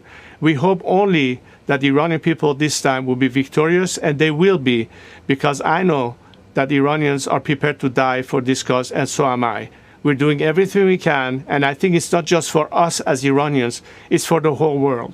Iranians are prepared to sacrifice not just for themselves, but to make sure that all the evil that has been brought by this regime from the time it came to power dissipates, and we can finally breathe in an atmosphere of tranquility, good relationship with our neighbors, with the Israelis, with our Arab neighbors, and the rest of the world. And this will happen because, unlike this regime, this is the commitment of a nation. Wow. Wow. If Trump can bring peace and liberation to Iran, to Venezuela, a hope that he can bring peace to the entire world, then surely he can bring it to Minnesota, right? On behalf of Minnesota, we want ICE here. We welcome them and we praise them for the work they're doing flushing out any and all illegals that do not respect this country and its people. And you probably know now, there's no shortage of those here in Minnesota. Make no mistake, the tens of people you see in the average anti-ICE protest videos here on TikTok do not represent the people of Minnesota, or any real American for that matter. I'd even be willing to bet that a lot of the people protesting ICE here are liberal transplants from out of state that have no business protesting against what real Minnesotans want. Actually, kind of like the lady who lost her life here yesterday because she decided to interfere with and threaten ICE agents. Yeah, Renee Good wasn't even from here. She was from Colorado. She went to a university in Virginia, where she was likely indoctrinated, and then she eventually came here where she had the audacity to think she could override what real Minnesotans want by interfering with ICE operations. And let me be very clear here. Mayor Jacob Fry and Governor Tim Walz, who have been very outspoken against ICE, do not know or care what the people of Minnesota want and need. Do not listen to a word that comes out of their crooked mouths. Also, we're absolutely elated that Tim Walz came to his senses and decided to bow out of the governor's race. I guess you could say it's our "the wicked witch is dead" moment. One last thing I want to say. I am tired of all the wrong people giving Minnesota a bad reputation when this is an otherwise beautiful state with genuinely good people. And I believe it. I also believe that this is the end of the line. Tim Walz and Ilhan Omar will be finished. Okay. Top Minnesota GOP rep says Tim Walz will be leaving in handcuffs. Here's some of the breaking news off of the top line today. We know, again, little birdies tell us. I'm just checking in here to see some of the commentary. They are polishing up and getting ready to launch the single most devastating investigation that will make the Quality Leering Center look like a child's play in Minnesota. Nick Shirley has the goods. And now local reporting is showing that Nick Shirley is going to force the resignation of Tim Walz. Now, Tim Walz can't admit this.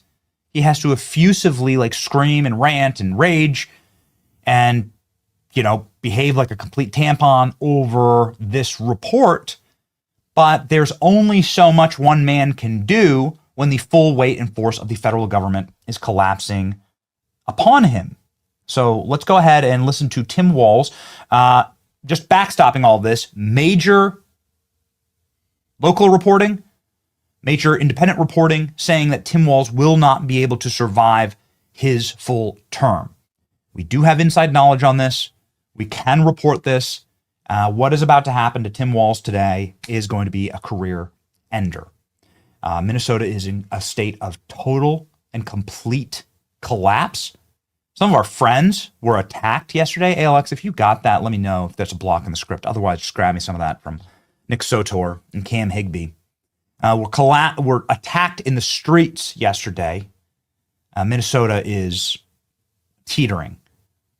Tim Walz asked, are you going to serve out your term? Are you going to resign? You already dropped out of the gubernatorial race.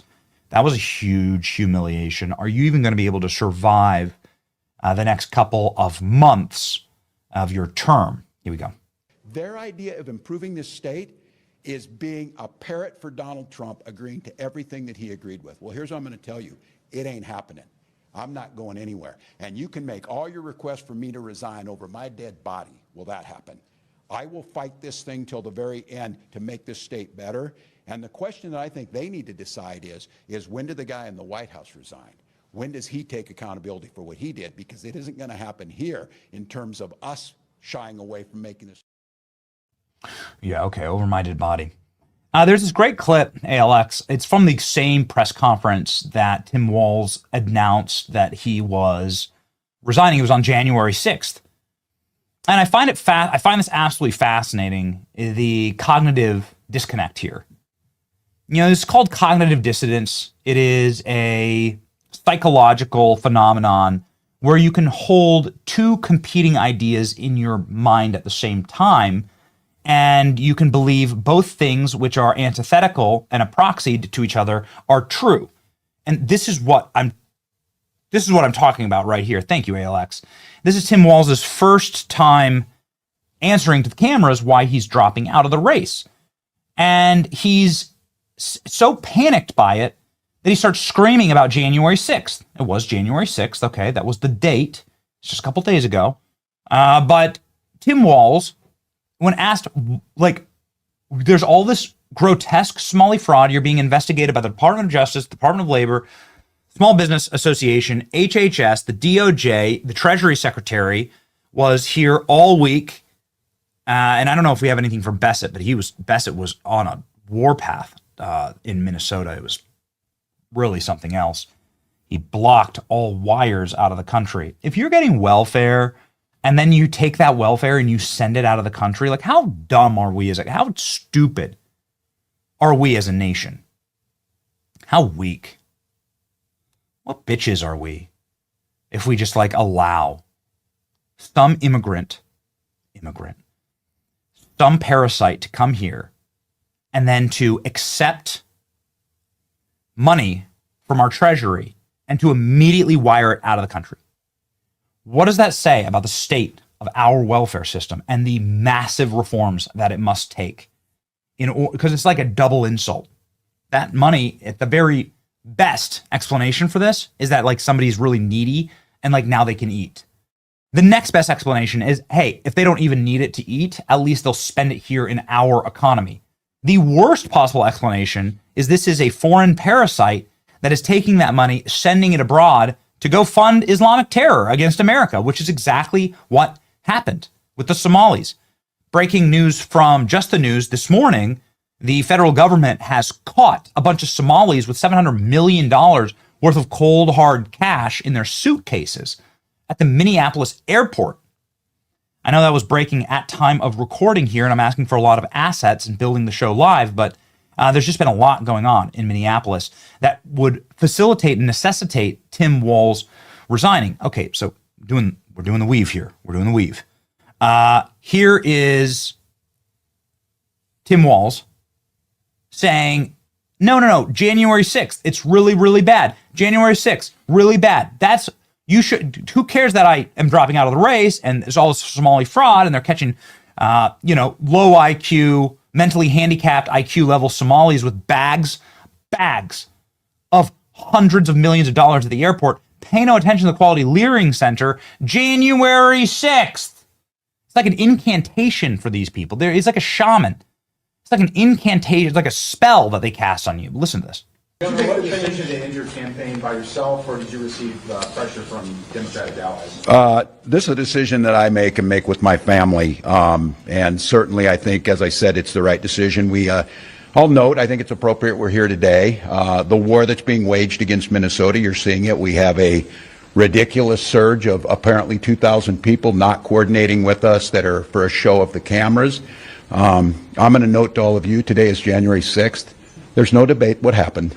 The President of the United States led an insurrection against a fair election to try and overturn that and, report both sides of this. Well, he said he really didn't, and courts convicted 400 of them, and he pardoned them. No, he did that.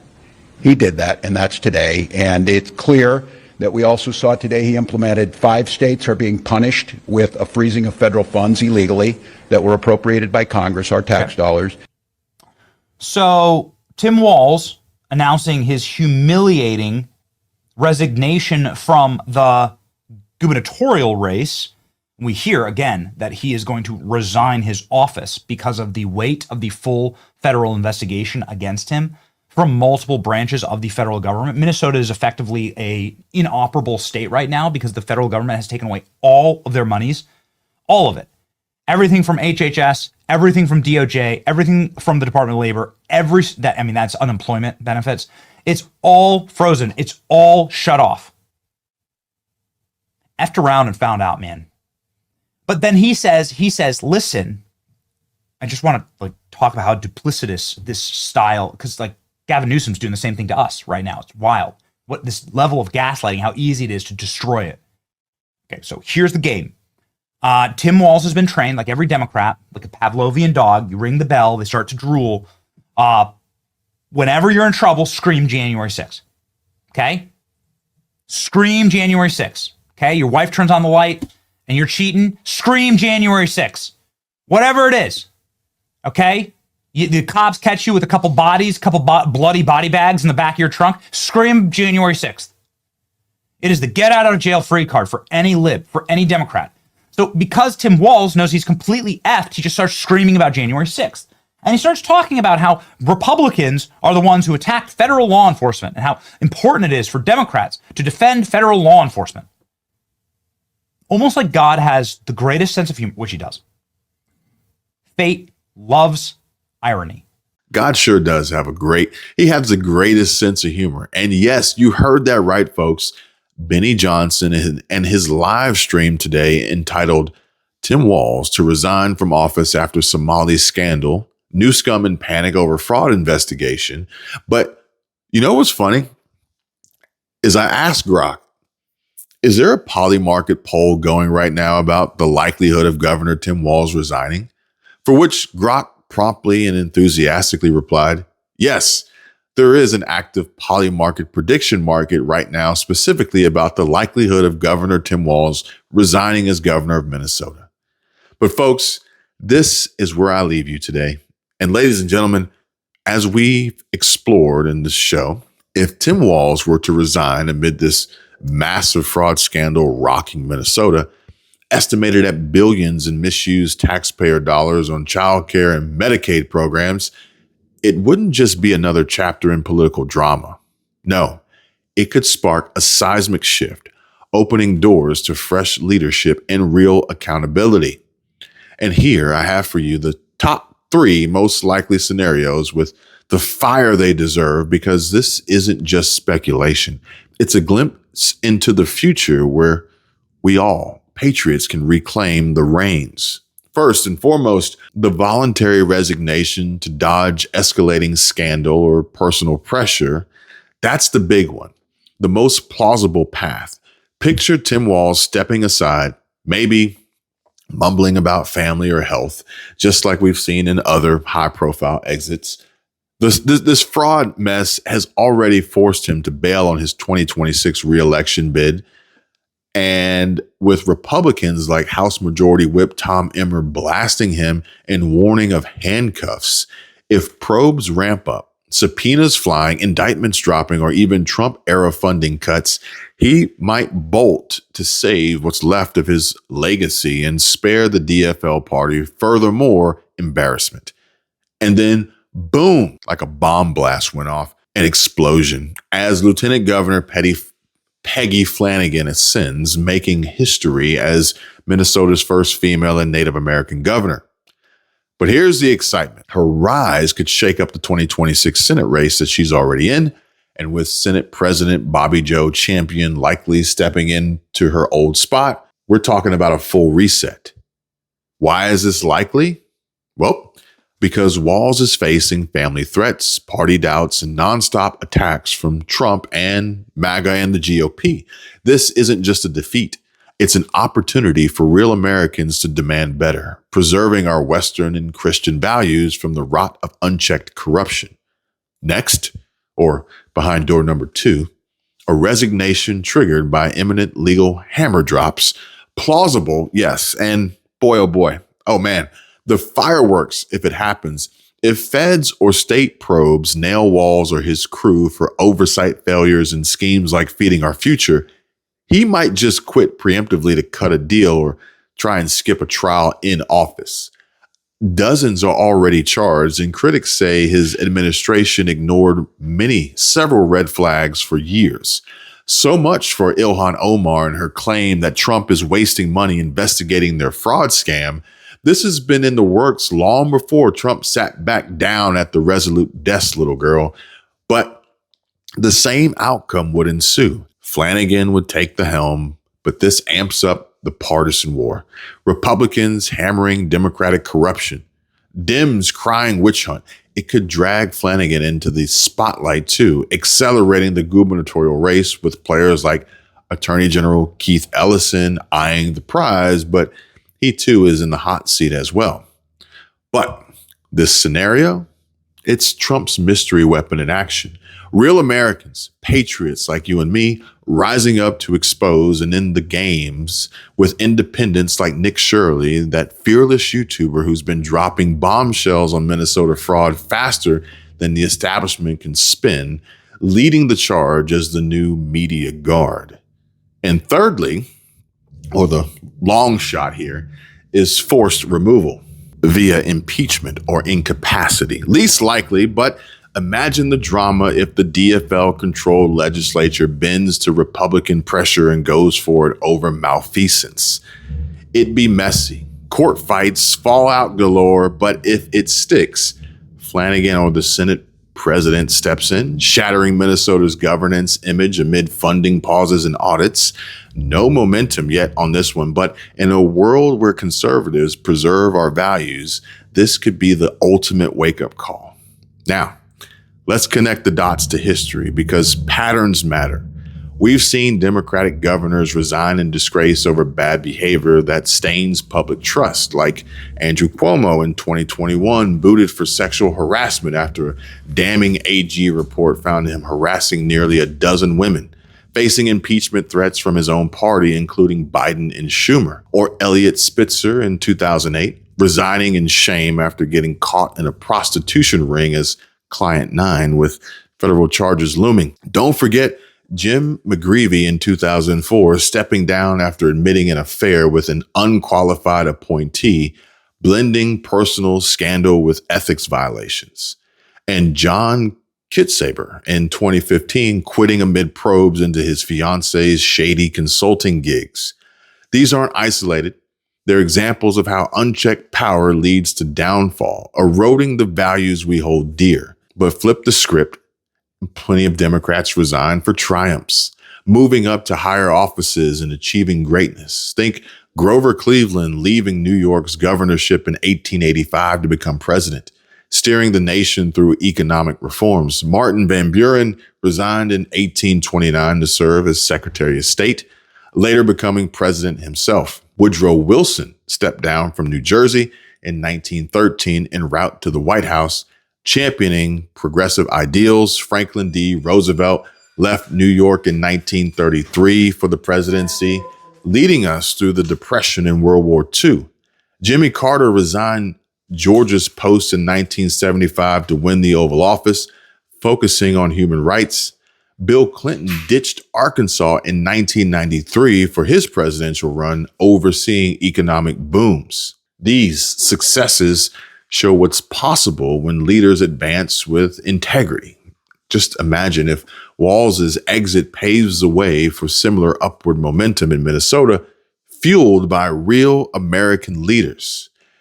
I mean, it could happen, but this is the thrill, my friends. A Walz resignation isn't an end, it's a beginning. It could unleash accountability, restore faith in government, and spotlight how Trump's mystery weapon, real Americans, everyday patriots standing for Western and Christian values, is unstoppable, and get Ilhan Omar deported. But we're seeing independents take over as the new media powerhouse, amplified by visionaries like Elon Musk and X, where truth spreads like wildfire. A worthwhile purchase at $44 billion, if you ask me. And big shout out to folks like Nick Shirley, that independent journalist whose videos expose Minnesota fraud rings tied to daycares and groceries, doing more in hours than officials in years. And from what I'm hearing, there's so much more to come. And Nick Shirley is surely going to make some Democrat heads roll. This is our moment to preserve what's sacred, from family values to fiscal responsibility. And to all my amazing subscribers, thank you from the bottom of my heart for choosing to watch or listen to my show today. Your support keeps this real talk alive. If you're not subscribed yet, hit that button now. It's free and it means the world. And don't forget to like, share this with your friends, family, or perhaps a lib or a dim who needs a dosage of the truth. And drop your thoughts in the comments. Together, We are the mystery weapon making history. And until next time, stay strong, stay safe, stay vigilant, and God bless.